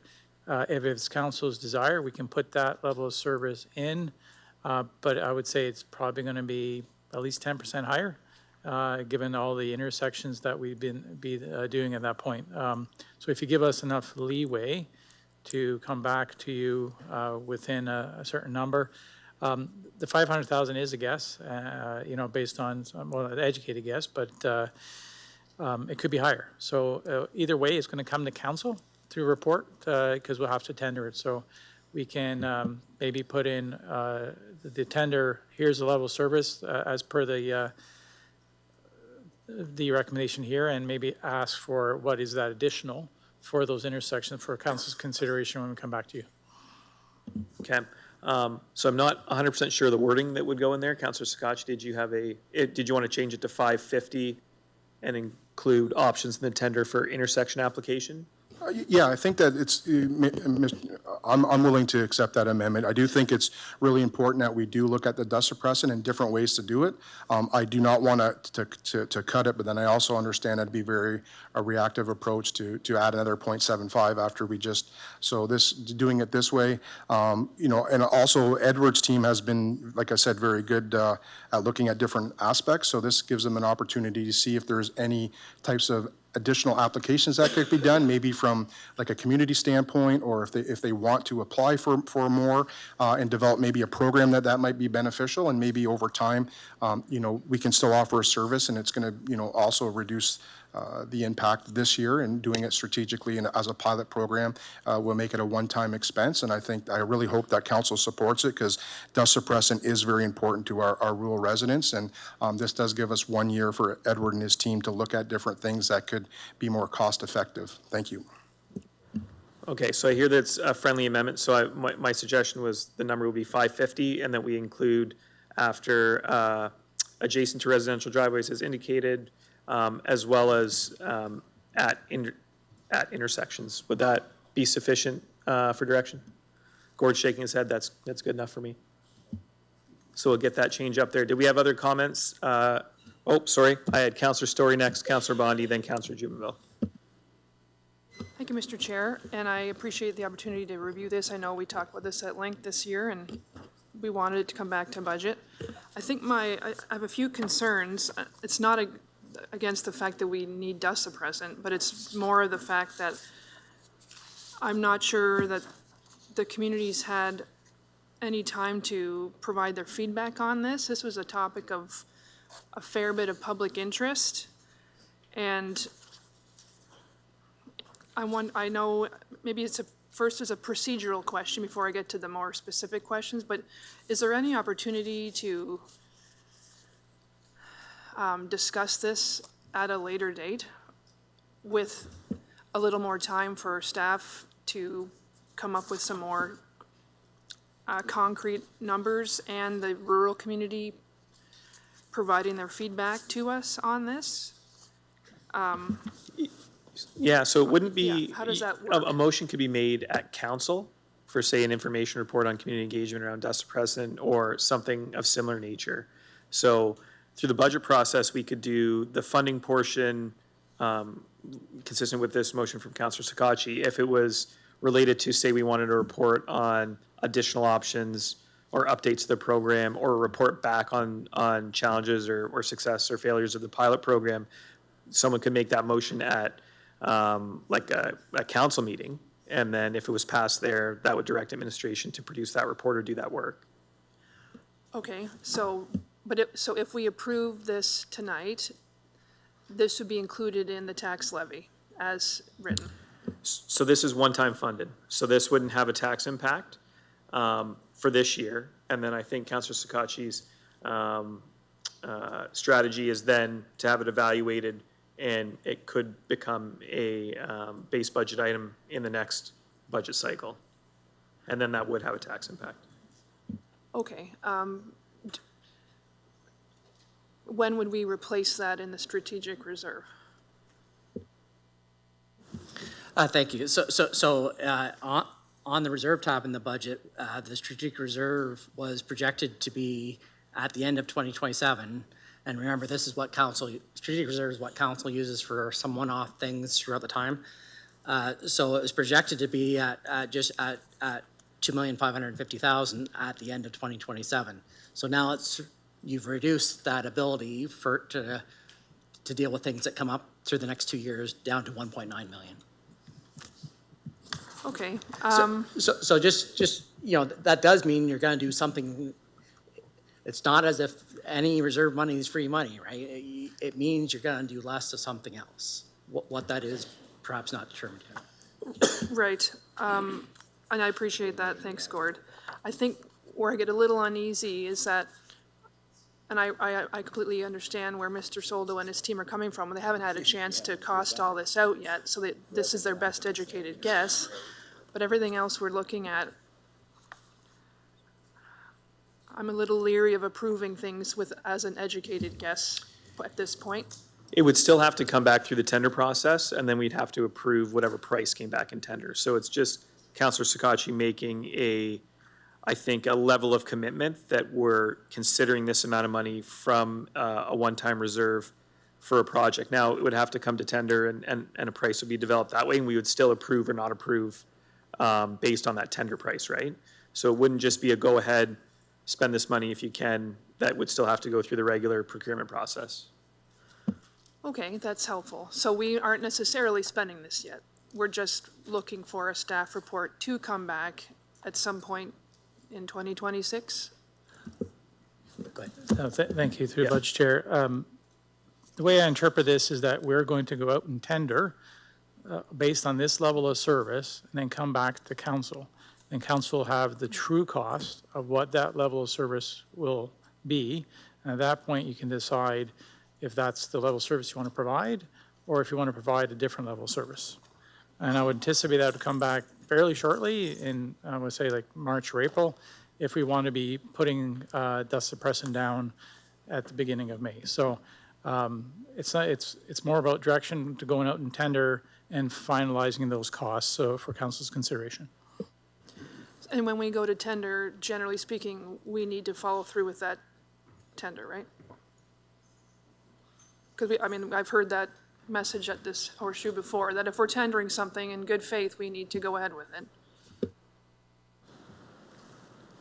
I would say in 11 years, there's been tenders we've said no to. I think the advice we've given before is don't say no to a tender and try and re-tender a project for the same level of service, thinking you're getting a better price. Like, that's against procurement. I would think that's the advice I've heard a number of times. Maybe that's quickly paraphrasing. That is excellent advice. I would say that if this tender comes back at $1 million, council would have some rationale on why they would not potentially proceed with that. But if it comes into this area here, and you've tendered it and you've agreed to level service, you should consider it. Okay, and if let's say that, so if the tender comes in at around 550, that money is, we know where it's coming from, and then the next year we would look at it from another, we'd have to be paying for it out of our base budget. Is that correct? Yeah, then the next budget committee would have to decide how they wanted to fund it, whether it's base budget, whether it's an altered service level at that point. That would be in their decision. Okay, thank you very much. I appreciate that. Councillor Bondi, followed by Councillor Jubenville, and then Councillor McGrail. Thank you, Mr. Chair. So just to be clear, Councillor Sakatchi's motion, if this passes tonight, this will bring the level of service to about a third of what it was, like not last summer, but the summer before, based on the dollar value approximately, correct? Thank you, through the Budget Chair. What we've heard clearly is that residents in front of their homes, that's where their biggest concern is. And so what I would say is this level of service provides the same level of service in terms of in front of their homes. Is not going to be providing necessarily dust suppressant in stretches of road where no one lives, but it would provide dust suppressant in front of the homes where the majority of the concerns are. But it is about a third of the level of service, correct? Just the math. 1.4 down to 550. It is a third of the cost. And a third of the level of service, which goes with the cost, I would assume. Okay, that's fine. I just want to be clear about that. Like, I'm going to, sorry? It's not the level of service for individuals in front of their homes is not, just because the cost is going down, I would argue that we're doing cost avoidance by not doing sections of road that didn't seem to be of interest to anybody. So to simply say you've cut the level of service by a third, that's not quite accurate, because what about all the properties that, or the roadway that, and it, we were treating and now we're not going to be treating. So right. You are right, we're spending a third, but I don't think it's fair to say that the level of service has been cut by 2/3. Okay, I don't get the math. The amount of money we spend on something doesn't always translate to the level of service. That's all I'm getting at. Okay, but a lot of the complaints that I heard were not from areas beside residential driveways. It was people just simply driving down the road. So that's going to be eliminated. That's okay, I get it. I'm just trying to be clear about it. That if we cut funding by 2/3 to almost anything, I would assume the level of service goes down by 2/3. If not, then that's just grade 3 math, right? Like, if you're paying $9 for something at McDonald's and you pay $3 for something the next time, you're probably going to get 2/3 less of the hamburgers, right? That's just simple mathematics. And that's okay. I don't want to debate that. I just want to be clear that we're being very clear in that we're reducing the funding to dust suppressant by 2/3, which is what we're doing, if this passes. That's correct. Okay, Just great. for clarification, there's not dust suppressant in this budget. That's right. So we are not, we're actually increasing. Oh, right, okay. So just in case Councilor Bondi missed that, there is no dust No, suppressant I didn't miss in it. this budget. Okay. But I did mention at the beginning of my comments that we're reducing by 2/3 the level of service we had the summer before last. And I think that's correct. So I think the discussion is around, does the dollar value directly relate to the level of service? I would say that is not true in every program we provide. Costs change in different ways. There's things that we do now that cost less than they used to do. There's things, a TV used to cost $4,000. It costs $800 now. Has it changed in value of what you use it for? Not really, but it's changed in dollar value. So I think that there's kind of two conversations going over. The dollar value is changing. Arguably, there's an alteration in what the service was 2 years ago. How you quantify that, I mean, there's probably some measure on airborne dust quality or something. But, I mean, there's different ways to measure things than just in dollars. I think that's what the discussion's on. And I think we can disagree on what those measurements are, but I don't Okay, think sure, we're just stick handling around this. It's okay. So when this comes back to regular council in form of a tender, we would have the ability to increase it if council so chose? This just gets the ball rolling, right? So it'll come back early enough that we won't run into the problem that we had last year where we were so late in the game that complicated things. So this will come back to council, like Mr. Soldo had said, maybe in March or April, and we'll have the ability to so adjust if council so chooses at that time. Because I'm going to support this because I don't want to see it disappear. But I think the level of 1/3 of what it once was is not what I was hoping for, but that can be adjusted. So that's no question. That's just a comment. Thanks. Okay. We have Councillor Jubenville, followed by Councillor McGrail. Thank you, Chair McGregor.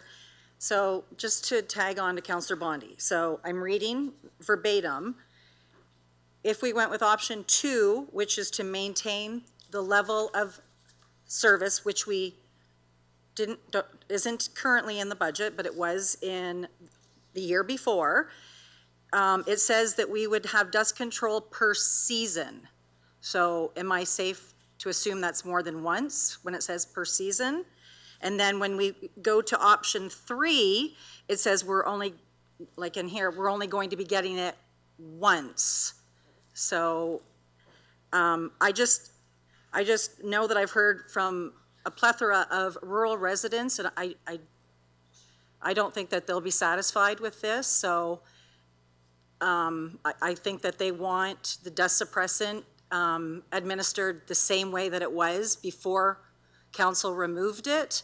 So if this fails, I probably won't support it because I would rather reinstate the what it was before. So if this fails, can we come back with option 2?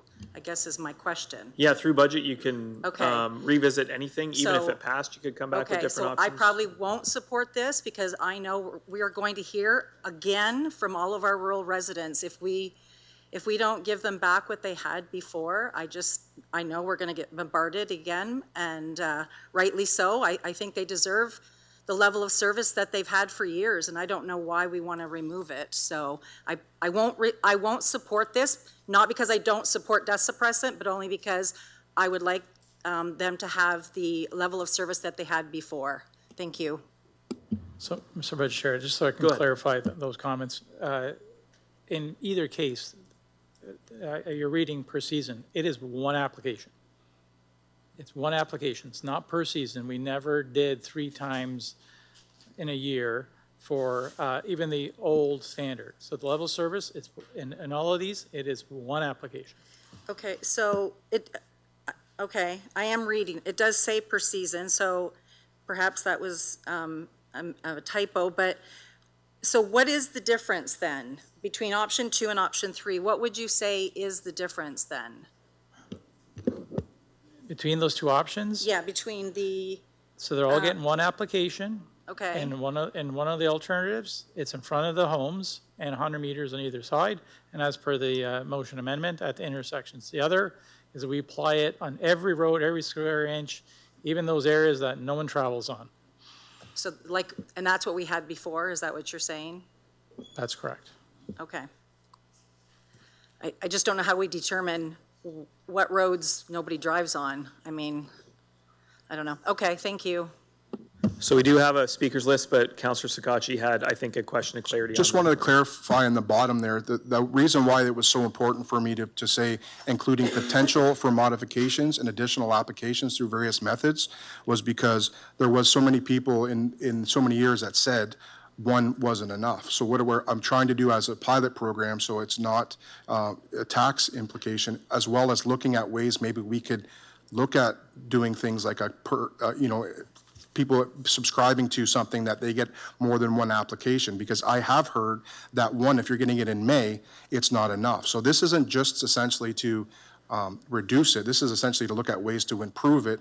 And by doing it at a one time as a pilot program, it's trying to get away from. So I understand what Councillor Bondy and Councillor Jubenville are stating, but I also don't just want to look at reinstating something that they're saying that's not working as well as administration's not. So look at ways we can modify our system and additional ways we can apply it. So I just wanted to make sure that the comment about one application, that's why the bottom of that motion is like that, to look for improvements as well.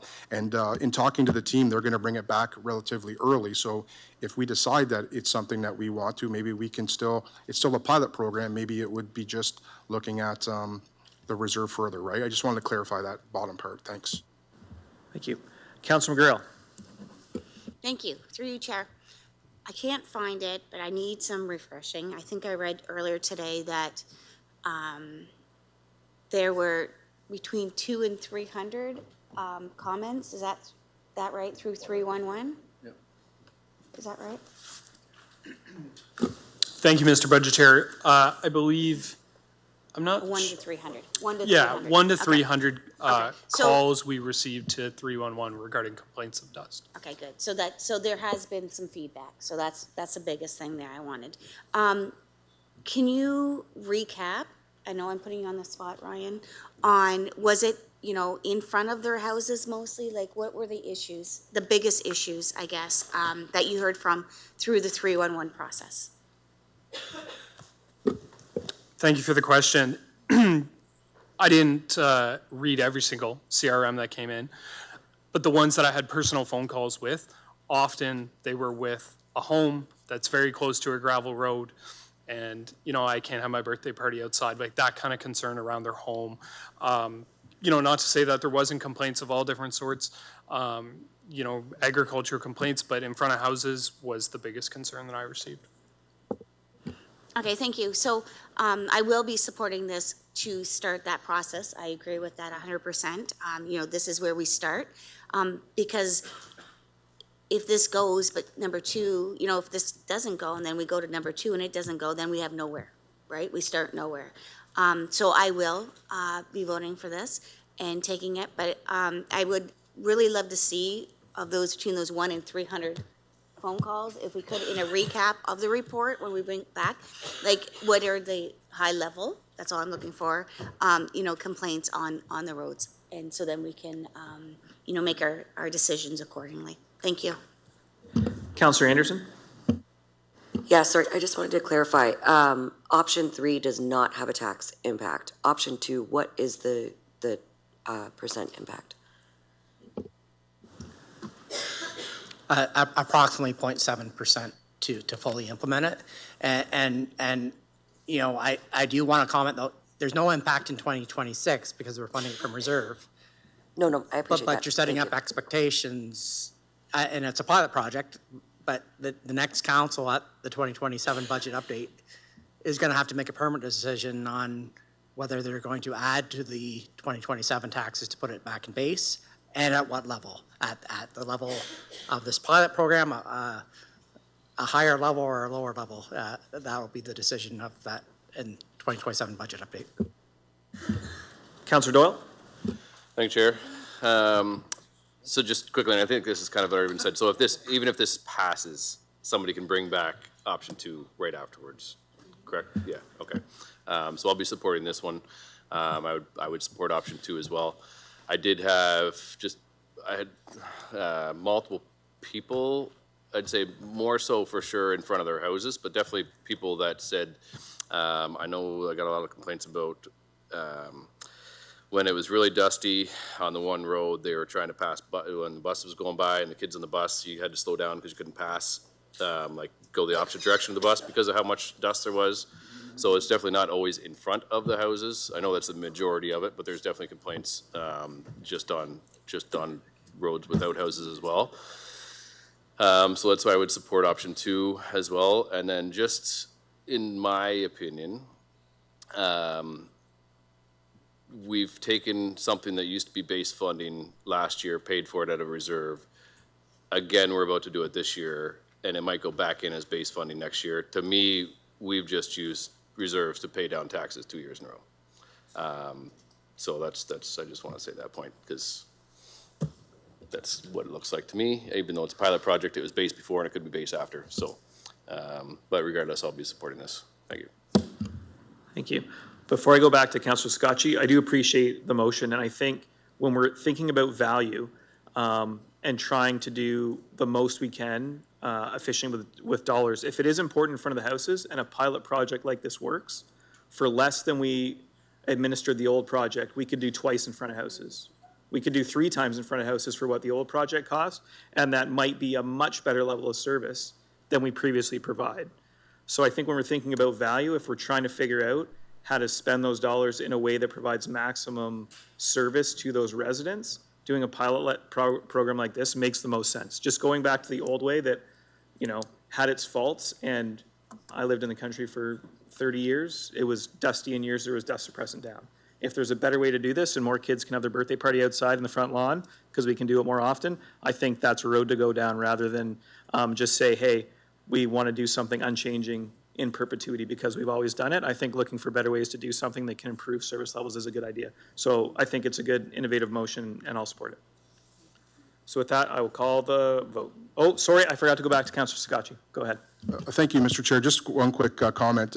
Councillor Jubenville made some good points in regards to and then you touched on what my closing comments were actually going to be, is that if this program goes very well and we can actually provide dust suppressant in 2027 in front of people's houses twice for 1.1 million, which is still $500,000 or $600,000 less than the current application. Now I think that's really important. So if it doesn't go well, it's sure a lot better than not having it at all. And I think Councillor Wright's amendment, works as well as, is a perfect addition as well. So like, this is what we're looking at, to do things a little bit differently. Maybe we can still do it for $1 million and get 2 applications. And I know a lot of people that are in residential areas that are on a dirt road, but it's residential. You have 20 houses.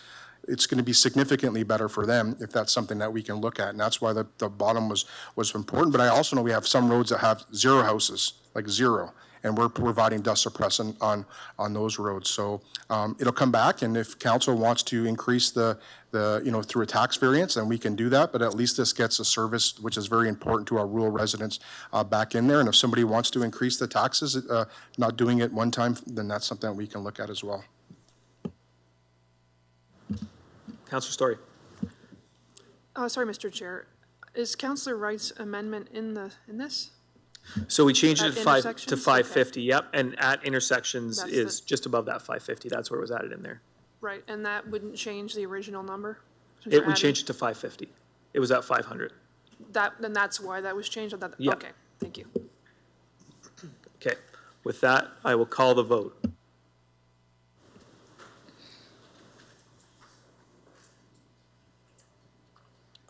All votes are in. Motion passes 16-1.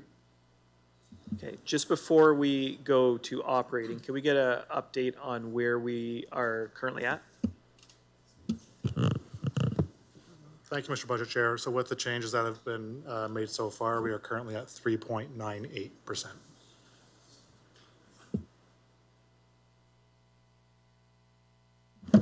Okay. So we'll move into the operating budget. Again, we're in budget. We can move back on any motions or revisit anything we need to, but we'll keep moving through operating. So again, any motion would be required to amend those recommendations. If you're using the budget online, you just click into the operating tab and it will list those down the side as well.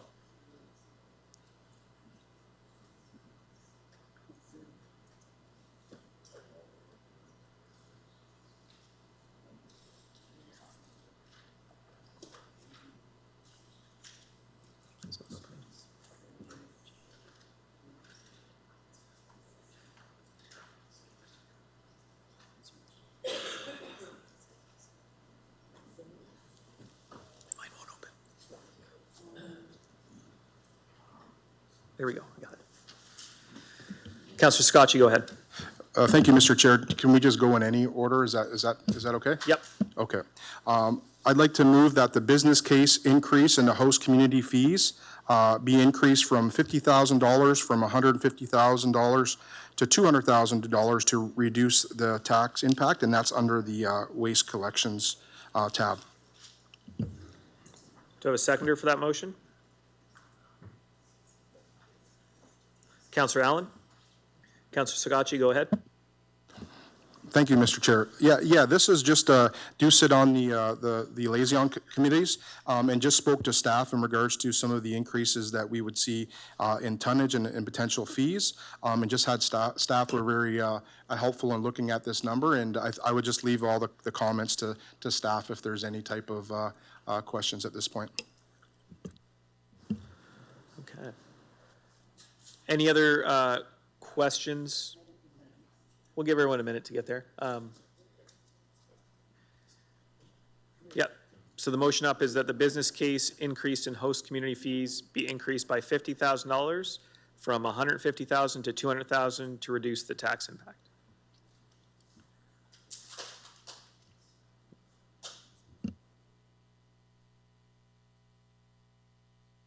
And I'll go maybe to Edward for comment on what this means. Thank you, Mr. Budget Chair. Council may recall that there was an improved expansion at the landfill last year, the year before, and we base our projections on terms of how much revenue or we're going to get through the community host fees based on historical estimates.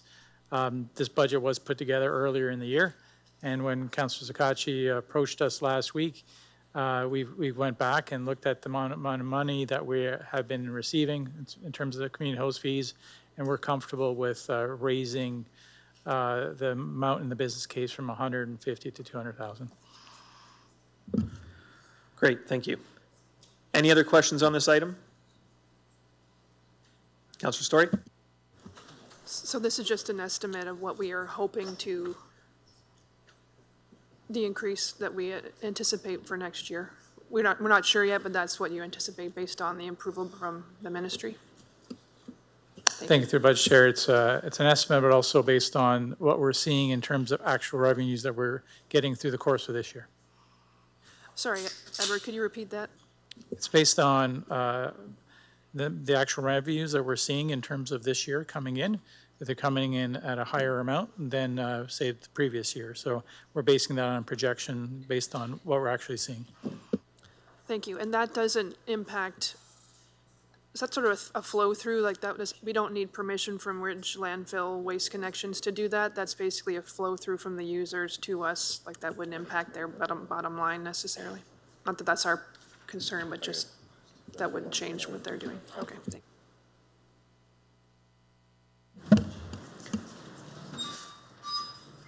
Councillor Scotchy, go ahead. Thank you. I just wanted to say thank you to staff. When I just approached them about this item, it was something that they looked into relatively quickly for me.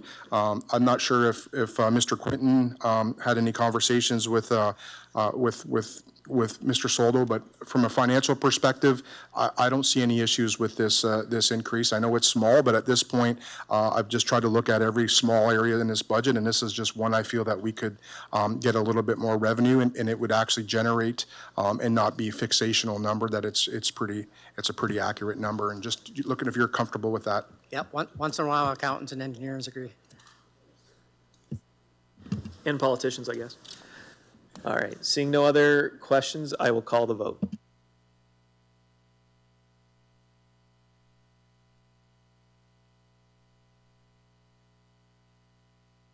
All votes are in. Motion passes 16-0.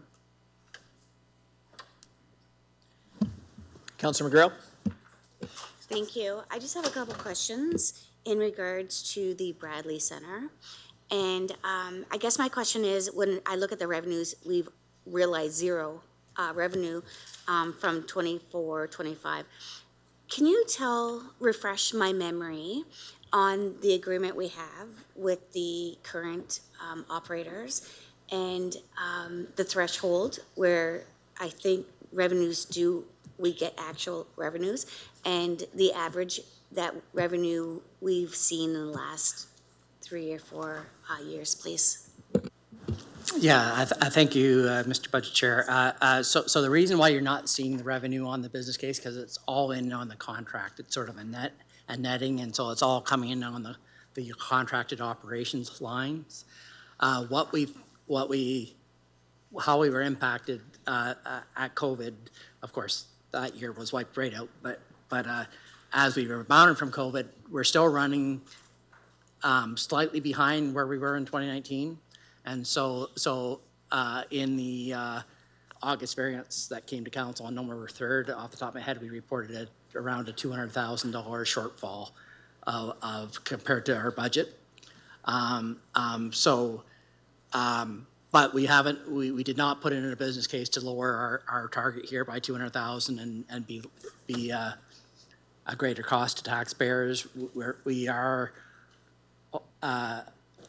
They seem to be on an upward recovery path still from COVID. Every year gets a little bit better, and they're attracting a few more.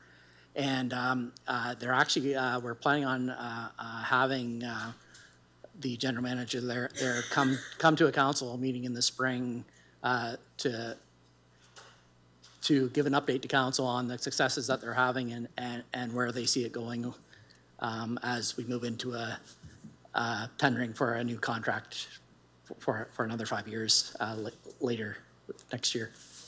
Perfect, thanks. So let's just 2024, because right now, obviously we're in 2025. We did not have any revenues. We were still in a deficit then, you're telling me, for that line item. Yeah.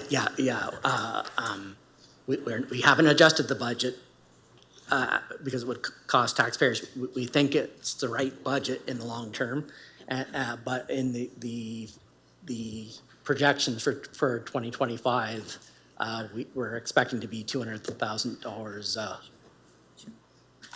over budget on that line as far as costs. Okay, thank you.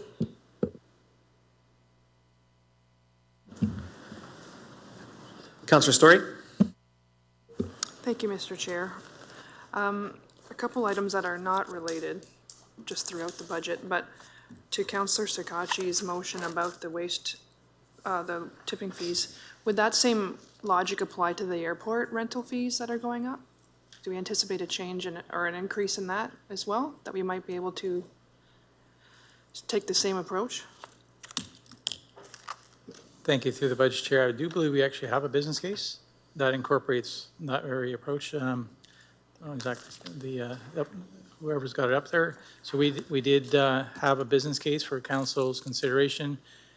We have more hangars, as you're aware, at the airport. So we put a budget case in there to get more revenue. So it's an increase to airport revenues and taxes. Thank you. And would it be premature to do that for 2027 as well in a 4-year budget approach, or no? I think we would like to see, what actuals are occurring next year after this has gone through. And then we would most likely come back to council if we see those increased revenues again with another business case to accept or raise the amount of revenues coming in. Okay, thank you. Next is the removal of the debt payment for Bloomfield Business Park, which is on 409, if anyone cares to look. I might be misunderstanding what we were doing with the Bloomfield Business Park. I know this is good news because we're finished paying it off, but my understanding in previous conversations about the Bloomfield Business Park is that we were looking to continue to invest in it for future development. Is that the case, or is that totally separate from this? Because will we be continuing to require additional capital investment in the Bloomfield Business Park?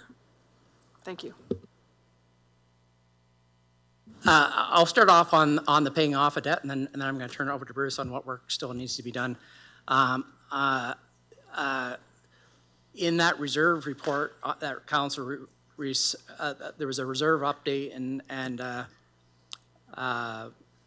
think it went to consent agenda at the November 3rd council meeting, but where the EMT SMT took a look at all our reserves and developed targets. That was a request of council at last year's budget to do that work.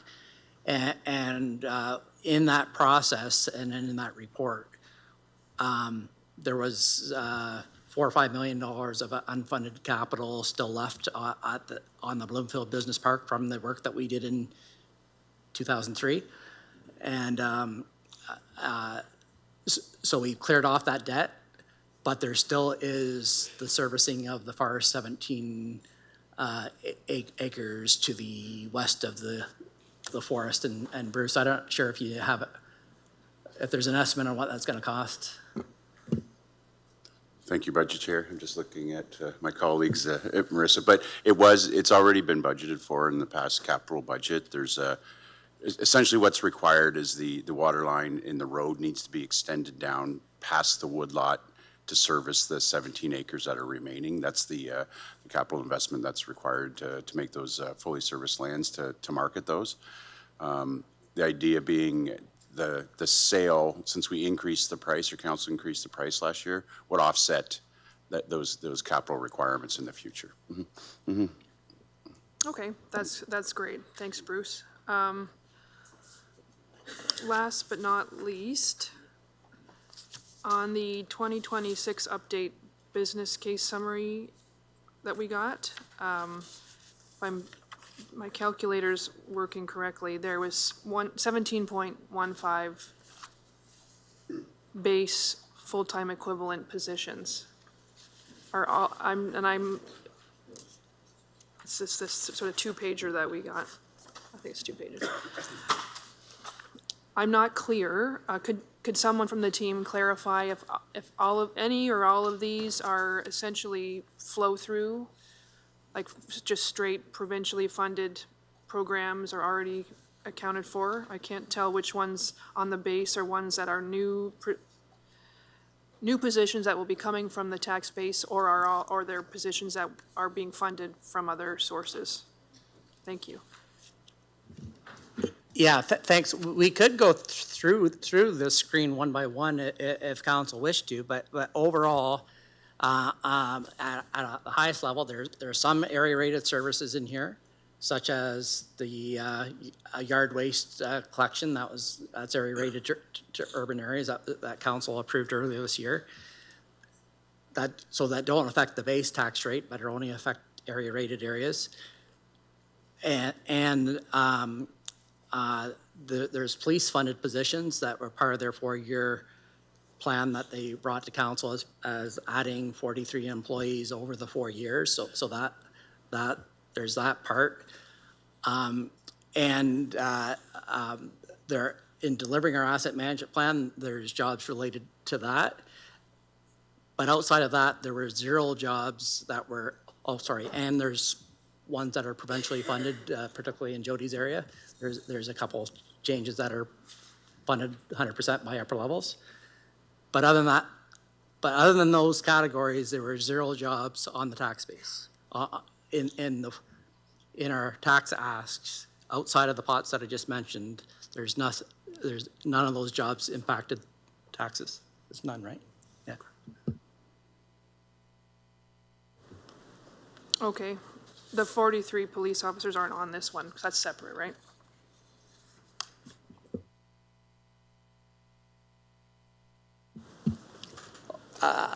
Sorry, I guess that was separated out of this. Thanks, Gord. So just to, maybe I'll just pull one or two out, because I don't think we need to go through all of them. But like, for example, on the first page, it's a purchasing coordinator for an additional full-time role. Is that something you were referring to? Out of those categories you just referenced? Thanks. Yeah, that's out of the category of our asset management plan needs.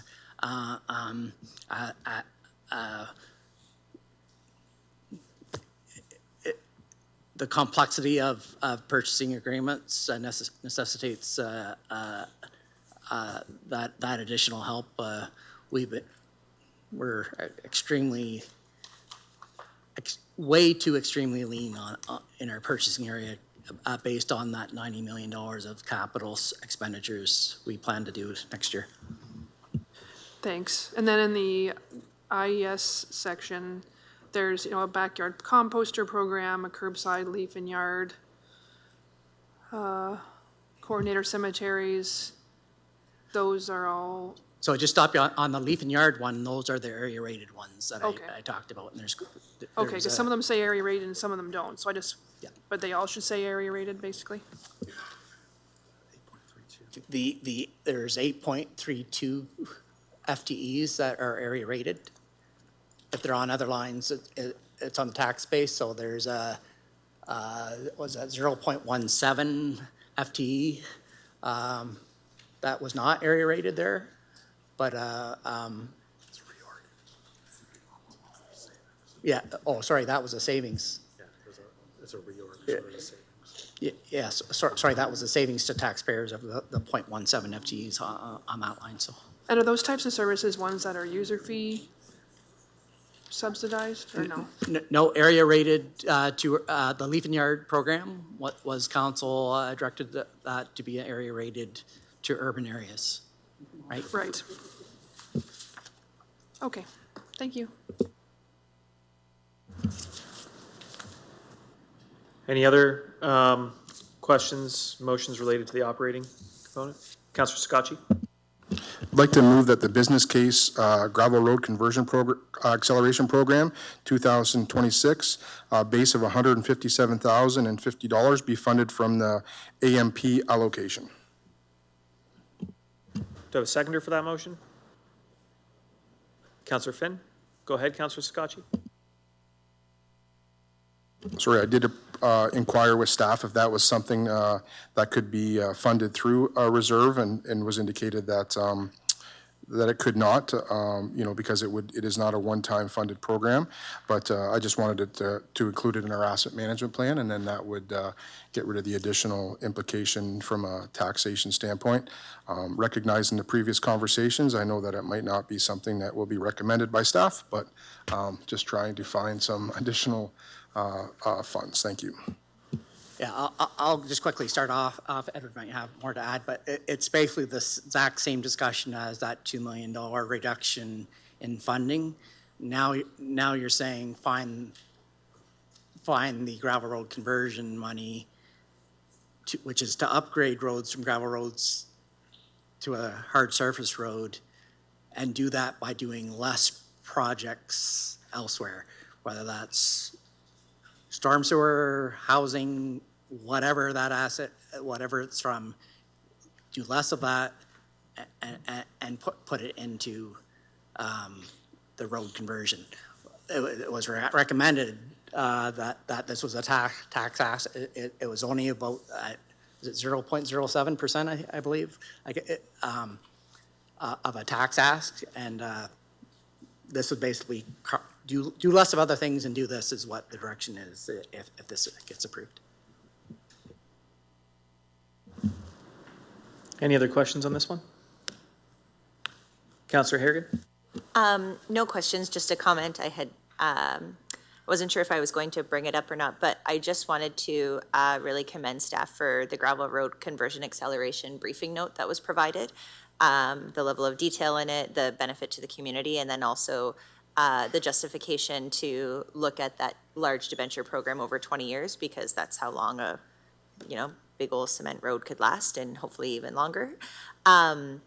The comment that I want to make about this is, I think when you look at the budget survey that was distributed, a lot of comments that people are making are actually about linear surfaces, right? Like about snowplow on the road state themselves, getting access to roads, gravel roads being converted into cement roads. And so, and then when asked about services, the majority answer that people provided when it was like, what are we going to do? Reduce service, increase tax, The most common answer was like a blend of both, right? So I appreciate Councillor Sakachi really wanting to look for different creative ways for us to have what we might think is a palatable number for residents. But I do think we're now kind of chipping into, we might as well have said 1.657 being taken off of the life cycle asset, right? In the way that we're moving, we're kind of doing a little bit of like financing right now.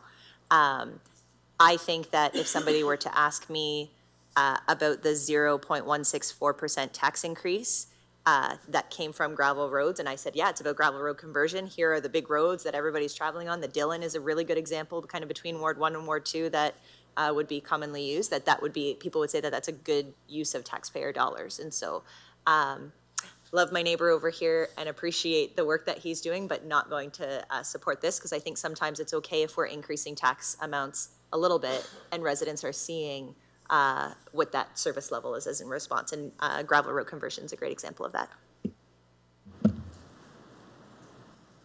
Back to Councillor Sakachi. Yeah, it's hard to disagree with Councillor Harrigan on this one, but I'm not going to disagree with her completely. But just in saying that doesn't mean that we're not going to be doing. We're still doing the gravel roads conversion program. We're still ensuring that. I think that my argument, she just made kind of my argument for me. We just see it a little bit differently. We are doing significant amounts. Like if you would have told me in first elected in 2018 that we're going to spend $30 million on resurfacing gravel roads, I would have said, sign me up. But, the fact that staff did it in a creative mechanism that we're going to accelerate this program, get additional, really this is exactly what Councillor Harrigan says, just a little bit of financing. And the amount is minimal, but it does still help us get to that number. And this is not going to, it might take away for some additional aspects of some other programs, but it's not going to change anything to do with the actual acceleration program. We're still going full speed ahead, and whether it passes or not, I do appreciate Councillor Harrigan's comments on how staff did such a diligent job of laying this one out. I'm done cutting infrastructure, so everybody knows. So if you support this one, I'm good. All right, with that, I will call the vote.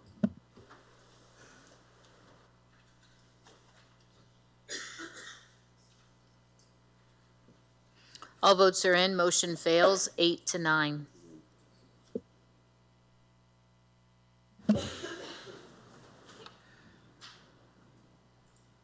Any other items of interest on operating budget at this point? Oh, Councillor Doyle. I was going to say. Oh, sorry, 1 second.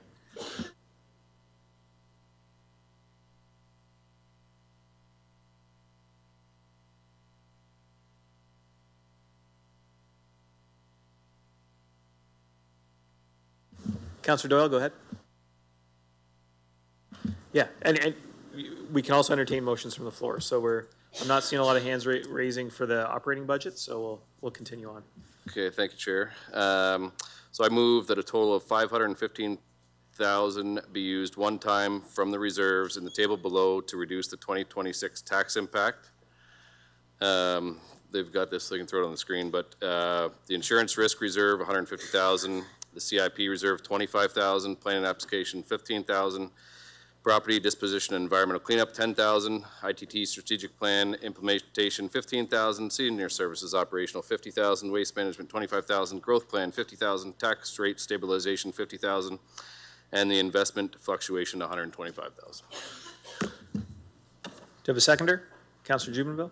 Go ahead, Councillor Doyle. So basically, I just went through some of our reserves there. I looked at the 25 numbers, looked at the 2027 numbers, what they were used for, how much was in them. I came in and had a meeting with Gord to go over them, just to see kind of the reserves and what was in there and what they're used for. Through our discussions, we took out, saying 3 or 4 that wouldn't really work based on kind of what I was thinking.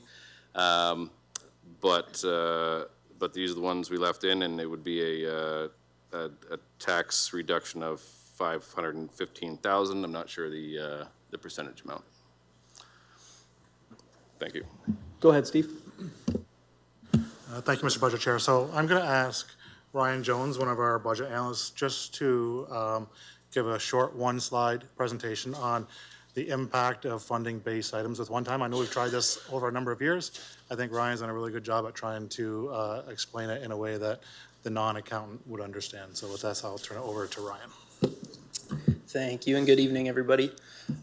So if you can imagine a municipality, a fictitious municipality that has $10 million in base expenses that they need to fund, base funding being that they're going to be recurring annually. They have a number of ways that they could do that. They could raise that $10 million completely through tax rates.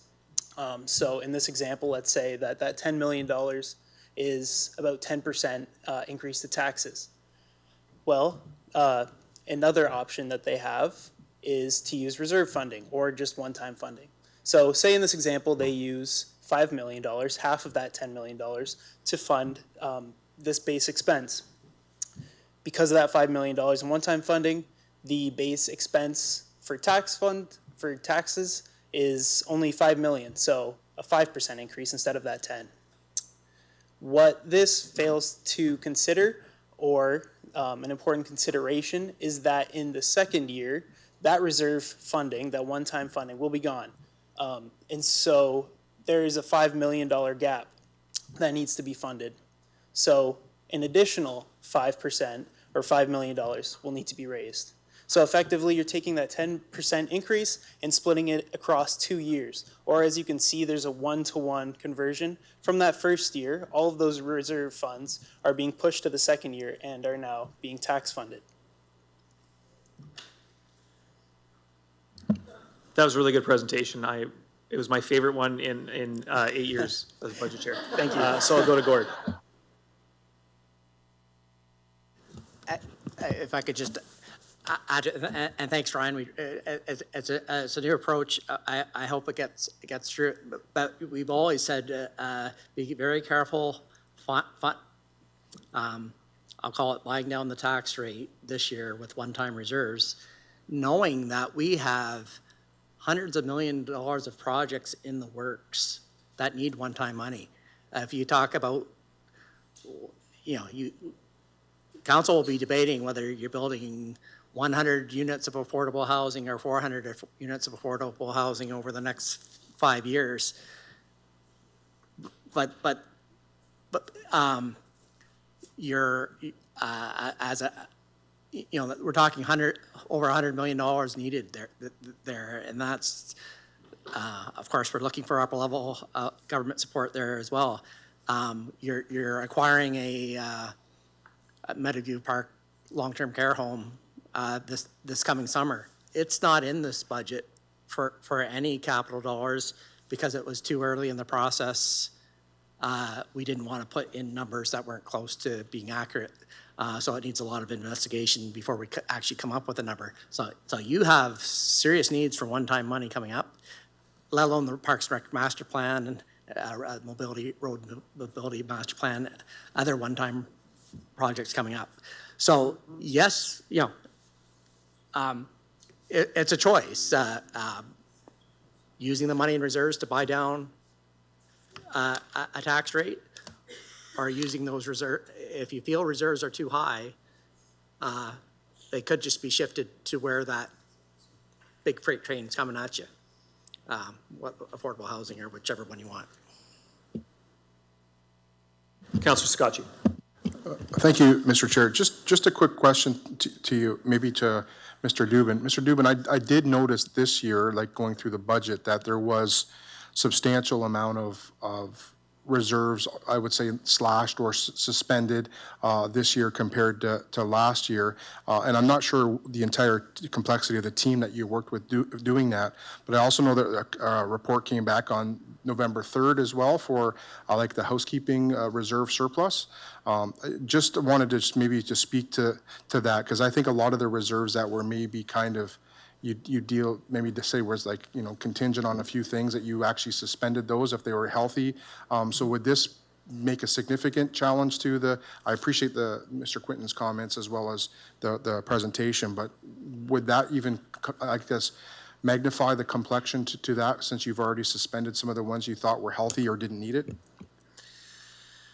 Yeah, through you, Mr. Budget Chair. So we always look at reserves, but admittedly this year we spent even more time on reserves. And one of the things we tried to do this year is try to come up with targets for some of our reserves. Now, some of our reserves, as you know, are driven through the asset management plan. There's certain reserves, like in building, where you're required to do it by legislation, and there's some guidelines about how much money should be in it. But other reserves don't necessarily have any guidelines. So what we do is we look at, well, what is our risk? What have we seen over the years? What are some of the expenses that may come up? And so we did spend a lot of time on it this year, and we did cut back quite a few reserves. In terms of the impact of these, they're admittedly, they're fairly small amounts. So it's kind of hard to say, well, it's going to create all kinds of risk. But we've already gone through that exercise, and you know, our view was that we're at about the right numbers right now. But I get it. I realize council's going through an exercise and doing that, you know, the best that they can. One of the things is that if for some reason we cut a reserve too much, well, then we come back to council and we use either the strategic reserve to pay for something that we maybe were a little bit too aggressive on, or we borrow money. And, you know, God forbid we'll be in a position where we have to, you know, add an additional tax run. But you know, these are not significant numbers. I do agree that we have to be cautious about funding one-time, like using these reserves to fund things, like as I think that was just laid out in the presentation. We have to be careful with that. But admittedly, in terms of the impact that these will have, they're not huge cuts to any one reserve. The one I'm a bit concerned about is the large one. Insurance risk. But, you know, that's something that is a risk that we take. We think we have about the right numbers in those reserves, but we respect that it's council's decision ultimately. But I will say there's nothing here that is, and we had this discussion, there's nothing here that is so large that I think we're putting ourselves in huge risk. We have other reserves. We have economic downtown reserves. We have strategic reserves. And as you know, we have very little debt. So if we had to borrow money to deal with something that comes up because we've been too aggressive, we can do that. I don't know if Gord wants to add to that, or I think he agrees. So. Thank you. Just in closing then, so are the numbers calculated from from anything specifically, or just like a percentage, or just, I know you said about the year previous, but is that how they were quantified, just the previous year? It was kind of basically how much money was in the reserve in 2025, and then it showed us in the book what we expect to have in 2027. I went with kind of what the reserve was used for, how much money we currently had in the reserve, and what we should have at the end of the day. None of these, I'm taking a significant amount of money out of the reserve. For example, the insurance risk one, it's saying at the end of 2027, we're still going to have 4.277 million in that reserve. So to take 150,000 is a drop in the bucket. Every single reserve I picked and the amounts that I picked is a drop in the bucket to what's in the actual reserve. Even the investment fluctuation that has 7,070,000 by the end of 2027. So 125,000 out of that one at the bottom, again, is a drop in the bucket to what is in the actual reserve. And just to the mover, is there any one-time funding that we could direct this to instead of going right to the base? Or Mr. Quinton, is there any projects that you could, I'm not aware of any off of, just, I would be more comfortable supporting it if it was actually not going to immediately put us up $500,000 next year. If there was any type of one-time funding that we could look at to support, so it's kind of touching on both of the things. Thank you. So in the budget, EMT has already funded all the one-time requests, but that's where I'm mentioning, whether it's affordable housing, culture, the cultural master plan upcoming, like there's so many master plans that have happened or are coming to council in the next few months that are likely going to need one-time funding to fix some gap.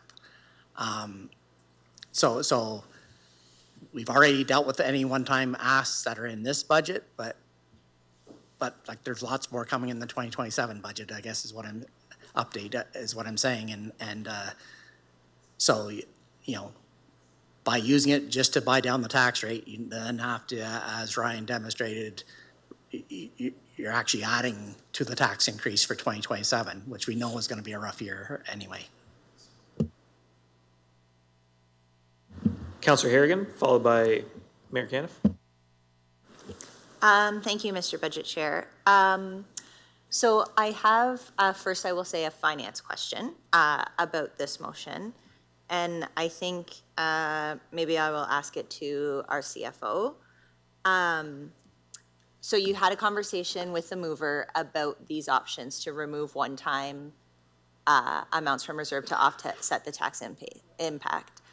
Why wouldn't we instead look at reducing base contributions to these reserves? Because that would be a more arguably sustainable way of looking at tax implications. Thank you. So that's what Michael just talked about. It's on the business case called Pause to Transfer from Reserves, where we've already recommended, like if, but otherwise I'd go back to that November 3rd council report, which had in detail for the first time targets assigned by the EMT group. We did them individually, but then as a group went over them to make sure we were consistent of, well, where do we think these should be? And I'll use an example at the bottom, investment fluctuations. Councillor Doyle mentioned that, you know, it does have $7 million in it, and so he thought it was healthy. So let's take 125 out, and as Mr. Dubin said, it's a small amount. It's not significant, but the target for that reserve in that report was actually to have 14 million in it.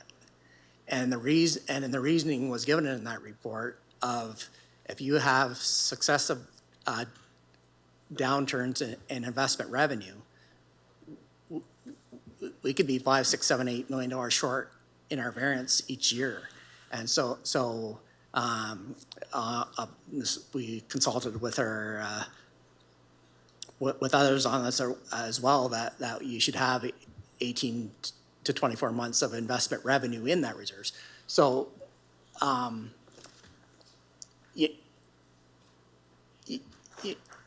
know, it's hard to say that that just do this will be little impact. And Councillor Doyle and I had that conversation on, you know, I can't recommend this, but I don't know what number you guys need to get to approve a budget either. There's just so much needs coming down that I'd rather this 500,000. If you thought any of these reserves were too plentiful, well, just to move it to the new build housing reserve, or recreation master plan or whatever one. Yeah, thank you. That's helpful. I do. And I will say maybe I'm mildly offended about this, but I will say that I'm concerned as the chair of the Riverview Gardens Committee of Management that there is a suggested $50,000 reduction to our senior services operation reserve. And at the Riverview Gardens Committee of Management, we didn't have that conversation at all. We do have lots of conversations about our funding, how we have to have balance, how we have IT master plans, how there's many issues for seniors in long-term care services, and how Riverview Gardens is one of, if not the largest long-term care home in the province of Ontario that's run by a municipality. And so when you have a conversation, you look at a big number on a budget line, it's very easy to say, yeah, let's trim $50,000 off. I would invite councillors who wish to do that to come and participate on the committees and the committees of management who are overseeing the service levels for those people. to talk about what those plans are. And so that's my concern with the bullet that I'm involved with as a counselor overseeing. So I worry, and I appreciate our CFO has broad oversight, absolutely, of the operations of the municipality, but I worry when we do things like this that we're not all sure of what the service level impacts could be, only to punt $500,000 in tax revenue down the road. So is it worth it? We'll find out. Personally, I think that this isn't the best way to do policy. And I would say, so I would suggest that the $50,000 of the senior services one be removed if it's friendly, because I would love to take that back to the RBG Committee of Management and talk about what those impacts are before making the decision. And if not, then maybe let's break it out. We could vote on senior services operational separately. That's fine. I'm good with that. And then I would say, so some of these we're not putting money into every year, and other ones we were. So that's why I just put them all in one. And I guess in my opinion, whether we're using it one time to buy down some money and we're still putting the money in at the same time, it's the same thing. And then back to my comment from Councillor Scotchy's motion earlier about the dust suppressant. We just took money out of strategic reserves to fund something that's always been in base budget and will possibly be back in base budget. So that's almost the exact same thing as this, when you think about it. So, yeah. I would disagree. That's still a service level decision that the future council will have to make. So it's a service level decision. This ties the future council to have to fund a 0.23% tax increase. So the future council with dust suppressant has a choice for a service level decision. A future council does not have a choice for a 0.23% budget increase. So that's the difference. So I'll go to Mayor back Kenneth. to I'll let you finish at the end. We'll circle back. Thank you, Mr. Chair. It's very simple for me. We can discuss all day long where those come out of, and in the grand scheme, it is not very material to any one of these accounts. The key piece to me is that all we're doing is saying, we're gonna reduce this year by 0.23%, we're gonna add 0.23% next year. And we're less than 4 this year, we're over 8 next year. So all we're doing is compounding next year's issue by bringing this year down. That's what we're debating on right here. And not whether it's 25 or it's gonna come out of here or there. That to me is the decision, is we're adding 0.23 to next year at the starting point, so. Thanks. Any other, before we go back to, so we'll just go to Bruce for a second, and then I didn't see any other hands, but, so Councillor Doyle, you'd be next. Okay. The one reserve I think I should point out to council that could be an issue is the second one in 26 is community improvement plan. We completely paused the transfer last year, so there was nothing into the reserve because we thought the reserve was healthy enough. This year we budgeted for 50% of what we previously were funding it for, so we're already down 50. And just based on the application uptake, what it would mean is we're probably not going to be able to offer facade grants in the back end of 26 if we keep cutting this. Facade grants, but also other grants in the program, building and fee rate for commercial mixed-use developments, those types of grants that we offer in the community improvement program. So I just wanted people that one could have an impact on that program. But that's council's choice. If they don't want to fund it, we'll just tell applicants there's no funding. Councillor Sakachi. Thank you, Mr. Chair. I appreciate Bruce's comments. As Mayor Kenneth knows, we have received some questions about the CIP recently from some significant developers in the community. I hate to be a pain, but is it possible to, I'm sorry, but I know it's going to be tedious, but to vote on these ones separately? I hate to say that, but yep. I would just appreciate the time, a few minutes extra to vote on them all separately. We have the technology. Yeah. So that'll probably just take a minute to develop, but we can do those separately. And I do apologize, but there's right. a couple that I can stomach, I guess, but yeah, the other ones I cannot, so thank you. Yeah, no, that's fine. We can do those separately. And then we can always, again, budget, we can re-deliberate those items if we need to as well, if we feel like we need to go back to them. I'll go to Gord. I appreciate we could do them separately. If we are going to do it that way, there's probably administrative response on every single one of these too of why it's a bad idea. You heard a couple of them as examples, but they're all here for a purpose. And none Okay, of them are- okay, disregard, So I could make a suggestion that we vote on them together. If it passes, then any particular item you have of interest, ask to put it back in. Likewise, if it fails, and there was one really particular one that you said, yeah, let's use that one to buy down for a year, someone can bring that back in. So it might just make the process a little more efficient if we just vote on them all together, see what happens. We'll keep the screen up after that so we remember which ones they are, and then we can either put back in or bring that's back more in. efficient. Thank you, Okay. Mr. Chair. I'll let you speak last, so I'll speak first, if that's okay. I don't want to go over top of you. Go ahead. Yeah, so I agree with Mayor Caniff. We've seen a number of these motions in different levels over the number of years. I remember one, I'm going to say 10 or 11 years ago, Councillor Fluker brought a motion to buy down tax rate with like $300,000 from a snow removal reserve.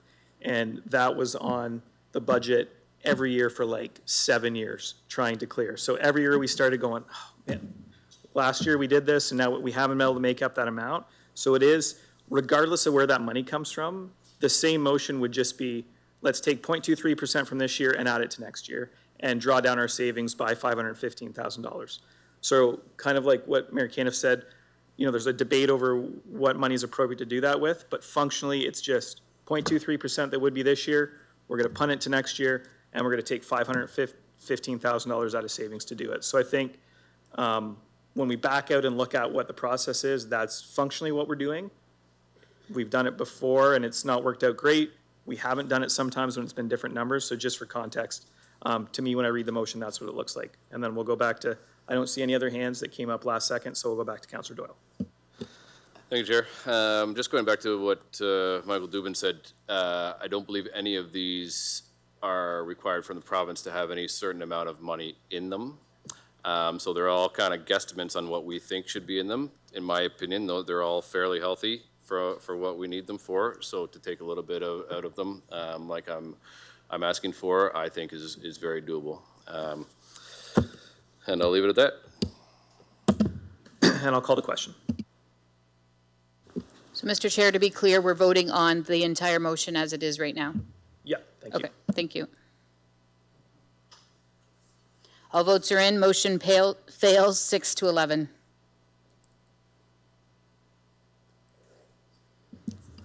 Okay, so it is 8:26. Any other motions from the floor? We will take a break, go to closed session. Depending on timing, we can come back after that. If it's too late, we won't. So if we do have time for one more motion, let's go. Are we going to review this one, just these? We still can't- can, so we can take any from the Are we floor. taking a break now and then coming back, or do you want to just, because I only had one question about the very bottom one. Let's deal with that first. If that's okay. Sure. It's just an inquiry on the investment fluctuation reserve, Mr. Quinton. So that one I find could potentially have some flexibility. Is that something that would, if all of these that you're looking at would be the least impactful, or? No, I don't want to say it like that, least impactful, but I guess the more fluctuation, as it would say in there. Yeah, so that November 3rd reserve report had targets. And so this reserve, the investment fluctuation reserve is only at half its targeted level. Has around $7 million into it. I'm not looking at actual numbers here, but it's roughly $7 million in it, and the target was around 14 million. So we're saying over the next few years, if we actually have years with investment surplus, we should continue to put $7 million more into this reserve. So we're not however, it's all a council risk. EMT's done a risk study on these reserves and come up with our recommendations. It's really up to council. But I can't say that it's any more important or less important or more important than any other reserves on this list. They're all if they're underfunded, they're funded, right? So, and any reserves that were overfunded, EMT has already moved those in that November 3rd report to build more houses, affordable housing.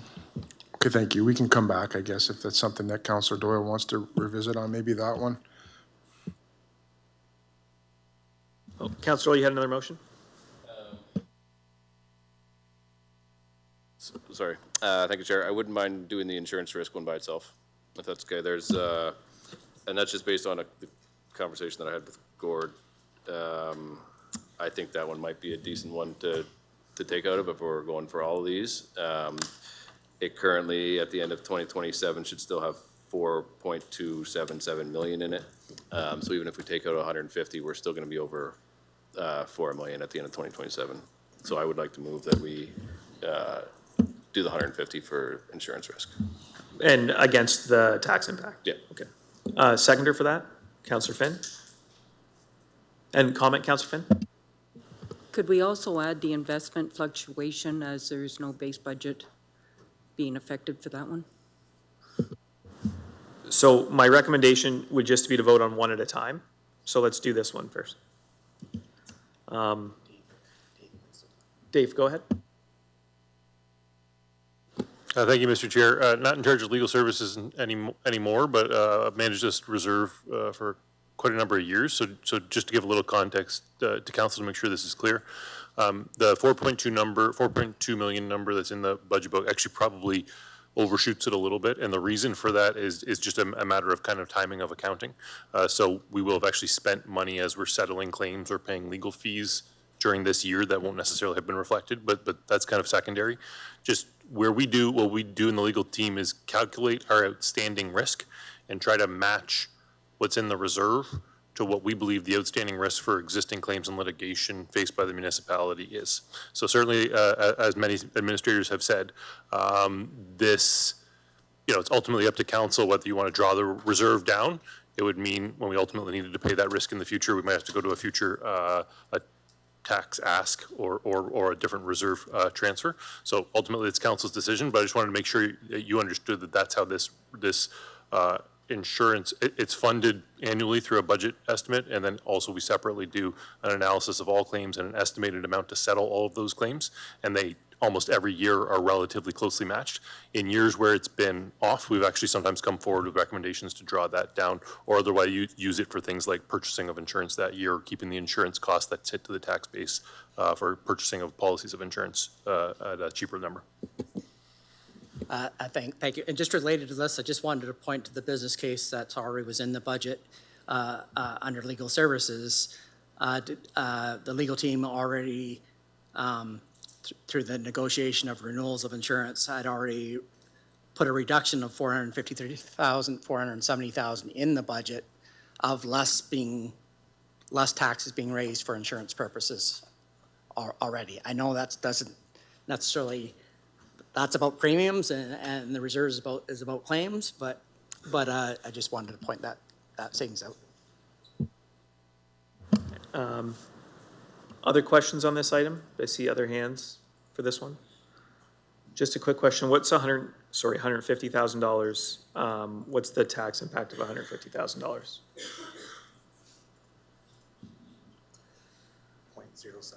0.07. So it'd be moving, again, 0.07 from this year to next year. Any other comments? And then we'll go back to Councillor Doyle in closing. Councillor Doyle? Nope, I'm good, thanks. Okay. With that, I'll call a vote.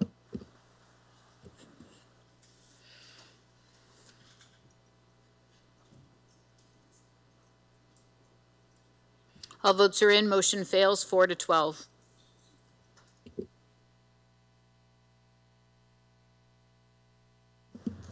Councillor Finn? If we could bring the list back up, the investment fluctuation. I think it was. Yep, we'll put that one up. So that'll be 125,000. Yes. Do you have a seconder for that? Councillor Jubenville? Councillor Finn, comments? Just basically, it's an investment. We don't have a annual base budget. I don't think the 125 will make a big difference. I know we have a level we want to reach, but I think that with the amount that's in there, it's quite healthy. Gord? Just to clarify, there is a base budget of $10 million of revenue, which is lowering taxes by about 4%. What this is there for is what if that 10 million doesn't come in a year because interest rates lower or our investments markets go down and we only receive 6 million, well, we would pull 4 million out of this reserve. So, but just want to clarify, there is a base budget. It's actually helping reduce taxes by about 4%. I understand that, but it's not an allocated set amount. It's an investment back into the reserves that I'll take the chance on. Correct. We the did 125. not put a base budget to fund reserves. We've had a couple good years of investments, and that's what put that $7 million into it. Yeah, but we wouldn't have to increase to put that 125 back in. So we'd still have to fund that 0.07%? 0.06. Accountants, 0.06% next If we year. don't get what we, No, we'd have to fund 0.06% next year because there's an operating deficiency of $125,000. So it's just buying down the taxes next year. So instead of then I'm 0.06 this completely year, confused 0.06 on it next year. because you said it was our investments that come in, Go ahead, Steve. not a base budget. So using the presentation of Mr. Jones earlier, we're effectively buying down next year's taxes by $125,000. So the following year, we need to raise that $125,000. It's not about putting it back in the reserve. It's that we just need to come up with that $125,000 because we use one-time funding to offset base. So it really goes back to the pretext of Mr. Jones's presentation and trying to show that it's not about replenishing reserves. It's about the fact that you bought down a base budget and then next year we need to add back. So just to clarify, that's really what it is. I don't know if I did a good job, but it's not about replenishing the reserve. I'll still stick with my motion. Any other questions on this one? Seeing none. Councillor Finn, did you have any final remarks? You're good? Okay. I'll call the question.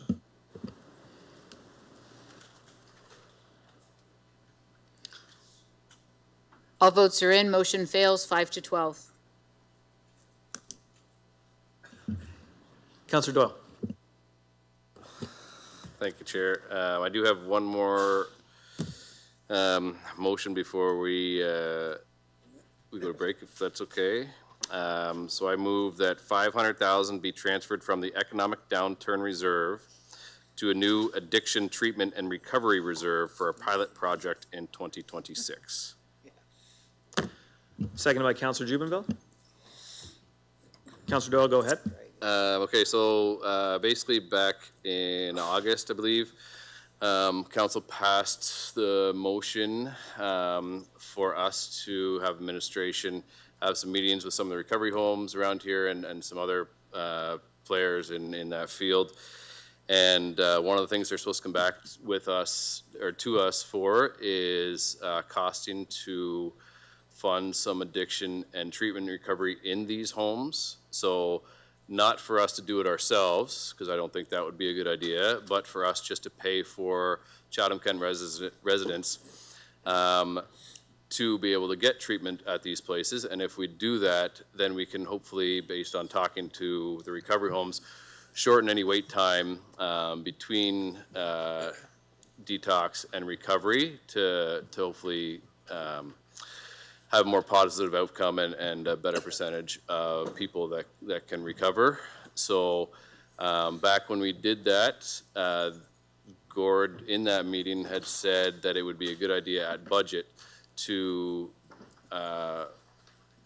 figure out a little funding source from it. So this doesn't increase taxes at all. It's taking it out of a reserve that is also meant for stuff like this.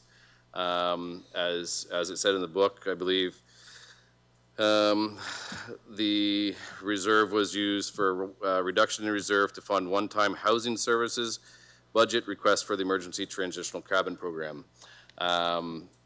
So this falls right along those lines. Yes, I know I'm going to hear from people, this is a provincial thing, we shouldn't be doing it, but if we wait for the province to put money into this, that might never come, and I feel like we need to start taking care of our own people. I've heard a lot of people say that they would be okay with money going to this. There's probably some money that they'd rather go to this that's going to other spots. So yes, I get this is a provincial thing, but for a pilot project, I think this is a good idea. We've got some money in there for when it comes back to budget, or sorry, when it comes back to council.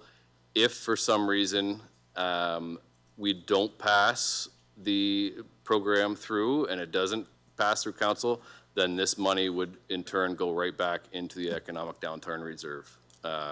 So that's all. Thank you. Sure, I just want to make a quick comment on, it's not a correction, just a clarification on when I said it needed to come to budget. It of course needed to come to budget if you needed to tax fund it.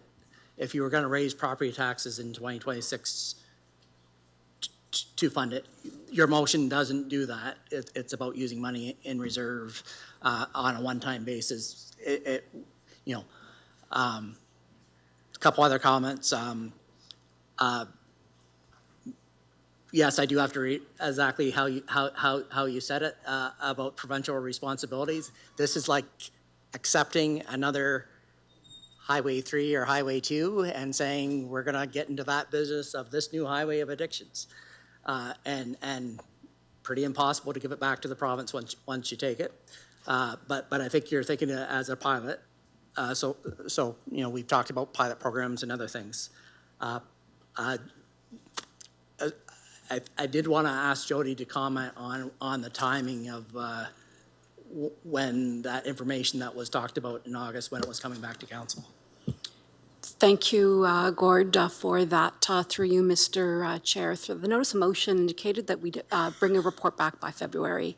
We're on target to do that, and we'll do so. So it'll be before February, that we bring the report back.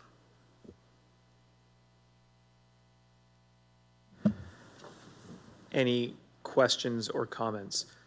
Councillor Story. Just a quick question. I mean, this is an issue we're facing every day in our community, and I totally appreciate that we should be working with the province on this, but every day this gets worse and worse. So the concept of it I am not against. I'm just I think I'm more of a procedural question. Is it council's discretion to create new reserves? How do we, because this is not an existing reserve, right? And I don't think I recall, I'm not sure about how reserves are created. Can we basically, if council supports it, we can create any reserve we choose? Yes, reserves are in council's. There are some mandatory reserves and provincially controlled reserves too, but our general reserves are in council's control to create, move money into them, move money out of them. They're in council's hands. Thank you. Would there be any other existing reserves that we could contribute to improving addictions and addictions treatment in our community currently? Well, I think the general comment is we don't fund addiction treatments up to date, right? There isn't any current reserves or any current base budgets for addictions. Right, I guess maybe I was thinking on the lines of, again, this is a new area of operations for us, like it probably is for many communities, and even a year ago, we might not have thought we should get into the addictions treatment business, and I'm not necessarily saying we are, but I do think we have to start thinking a little more outside the box in terms of how we address an addictions crisis in our community. So I almost wonder if, as an example, what if we transferred this into the transitional cabins budget so addictions services could be provided at that site, for example? Like, I'm not saying that's what I would recommend or change in the motion, but would that be something we could technically do? We could transfer that same money into an existing reserve to provide those, contract out those services at a certain site. I think to like your procedural question around the council versus budget decision, I think like a clear question to ask would be whether or not we choose to move this to a new reserve. does it change our ability to make a decision on the report that's coming back to council? And no, so you could delay this decision to when you actually have the information coming in February, and still, if you decided to get into the addiction business, pull 500,000 from the economic downturn reserve, right? It really, since no one has recommended actually raising taxes to fund it in this year, whether we move it from one reserve to the addictions reserve now, or whether we wait till February after your council actually has the information, and you can make that same decision then. So this isn't, I'm suggesting you could postpone this decision until you actually have the report in front of you in February. Okay. I still would recommend against it because of that accepting a new responsibility. But that's my opinion, that this should be provincially funded. No, I appreciate that, Gord. And I don't think we should be, in a perfect world, we wouldn't be even talking about this. But, I had a long conversation with the downtown Chatham business owner yesterday who has people smoking fentanyl in their doorway. So I'm kind of at my wit's end with what the tools that are available to us. And if there's other ways to address it, I'm all for it. But I appreciate that the bigger picture February report probably makes a little more sense at this time. Thank you. Yeah, and I think from chairing the process, I think that's the challenge in discussion tonight is, we can discuss whatever we want at budget, but we're certainly, regardless of what we do with this, we're not committing or not committing to what comes back in that report, right? So I would hate for the community to think that supporting this motion means, hey, whatever comes in that report, we're throwing $500,000 towards, because we don't have any information around that yet. It's coming back.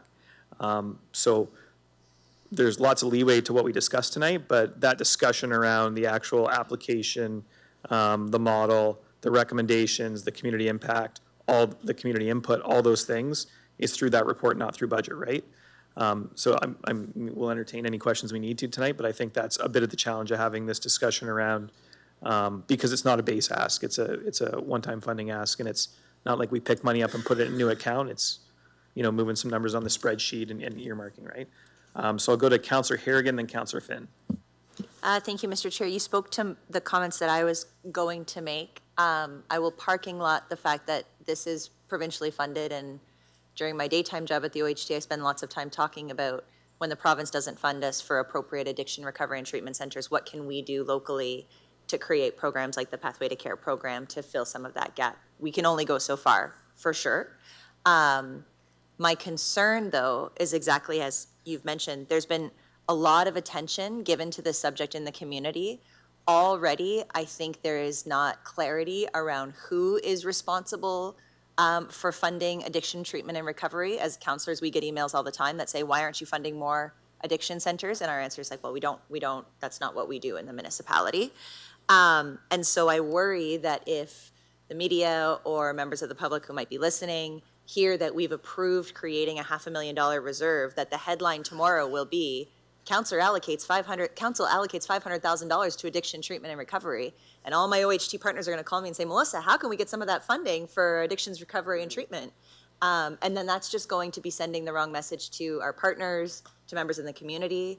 And so the better thing to do is to defer this or refer this back. I don't even know how the budget refer to council works, right? I'll look to Judy, but is to address this in council when we have the report to council, when we decide if and when we are going to fund this, knowing that I think Councillor Doyle has found the source in existing reserves of potential ways to fund the pilot program, right? But, that's step one. I don't think we need to do step 1, 2, 3 in budget committee. I think we've finished that conversation at council. And I think that's beneficial for members of the public and for ourselves and for partners across the sector who are working in this space. Thank you. Councillor Finn? Just some comments. When we did the cabins, we weren't in the business of running cabins or transitional housing, but we took money out of our tax base in order to fund them. We did, in fact, after the fact, get funding from the province. We applied for the Heart Hub Fund. what would that have meant if we got that? We applied for it as a city. Would this not be the same basic thing? We're just allocating some funding, because I would presume that the provincial funds doesn't cover all expenses of the heart, that there'd have to be some municipal money going into it as well. Am I mistaken on that? Sure, I can provide you some high-level information with respect to that. I'd have to get you specific details if you were looking for that, Councillor. Through you, Mr. Chair, the Heart Hub funding application actually was not submitted by the municipality. It needed to be submitted by a community partner. We worked closely with a number of community partners. We submitted a letter of support for the application itself, but it wasn't actually us that was submitting that. It was essentially, I guess the best description would be about wraparound services. It was about supportive housing, it was about addictions, it was about mental health, and it was about wrapping services around individuals. So at a high level, that's what the Heart Hub application was for. Okay, had the group then been approved and received some, would there be zero municipal dollars going into the project? I'm not sure that I can answer that question right now, because it would have depended on how we massaged the program. I don't think there were any municipal contributions, to the best of my knowledge right now. I can confirm that with staff and let you know that. I don't think there were municipal contributions attached to that program. If it evolved, I don't know what that would have looked like, and we would have had to come back here for conversations and approvals if we wanted to recommend any changes to that. Okay. I just think that every project we've gone in, right down to St. Agnes School, municipal funds have gone into it at some point in time, that I think we need to create something and be prepared just for the future. Any other questions or comments on this one? And just, yeah, before we go back to Councilor Doyle again, I think it's a good reminder that we have this report coming back in February. So I agree with Councilor Harrigan's comments. We certainly, whatever decisions made tonight, we don't want the public perception to be that we've committed or not committed to whatever comes back in that report before we even see it. So I think that's important for us to understand, important for the media to understand, and anyone listening to understand, and look forward to that report coming back. Go ahead, Councilor Doyle. So if we want to make it so the public doesn't think that this program's already set, why don't we just change it to for a pilot project in 2026, providing it gets approved through council?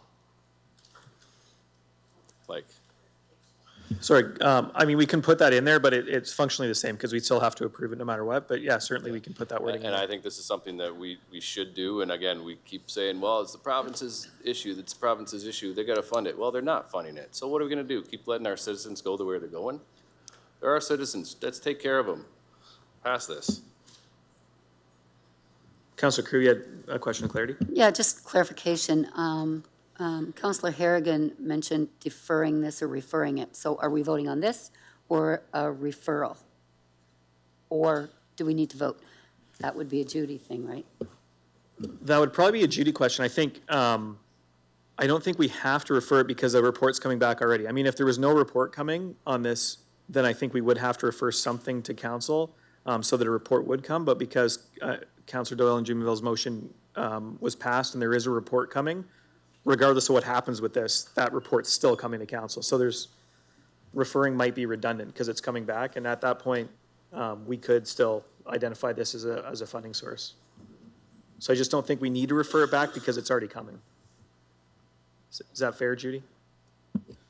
Thank you, Mr. Chair. Yes, we are meeting obviously in Budget Committee today, so if this motion passes, it's still coming back pending council approval on the report. If this motion fails, you are meeting in committee, and when that report comes in, say, February, and there's a motion that comes to the floor, you are able to make that.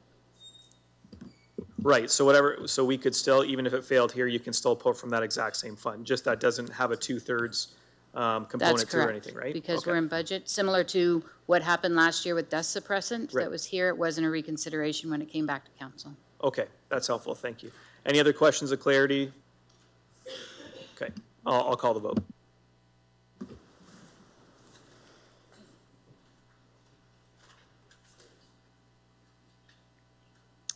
All votes are in, motion fails 8-9.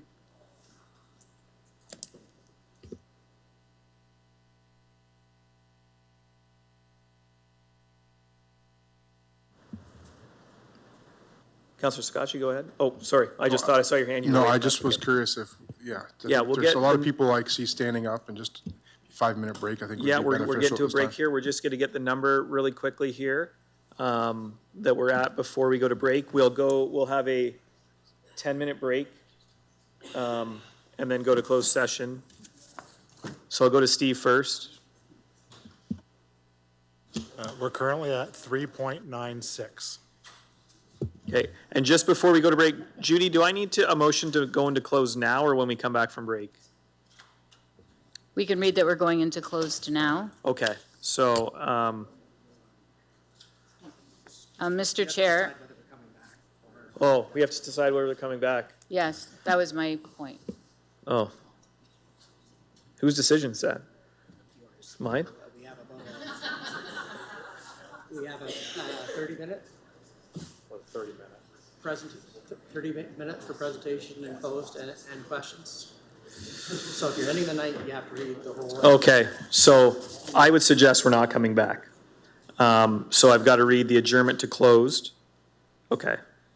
So that the Budget Committee move into closed section pursuant to Section 239 of the Municipal Act 2001 as amended for the following reasons. Personal matters about an identifiable individual, including municipal or local board employees, labor relations, or employee negotiations, and advice that is subject to solicitor-client privilege, including communications necessary for the purpose relating to labor contracts, net job evaluation changes, and net progression increases per labor contracts, Section 2392B, D, and F, Municipal Act 2001. Mover and a seconder. Moved by Councilor McGrail, second by Councilor Crew. All those in favor? Any opposed? Seeing none, that passes. So for the media and the many spectators, we won't be coming back after closed session, so we'll see you tomorrow night. Councilor Doyle, sorry? Sorry, thanks, Chair. Can we just see what number we're at, unless you said it already? My bad. 3.96. Okay, thanks.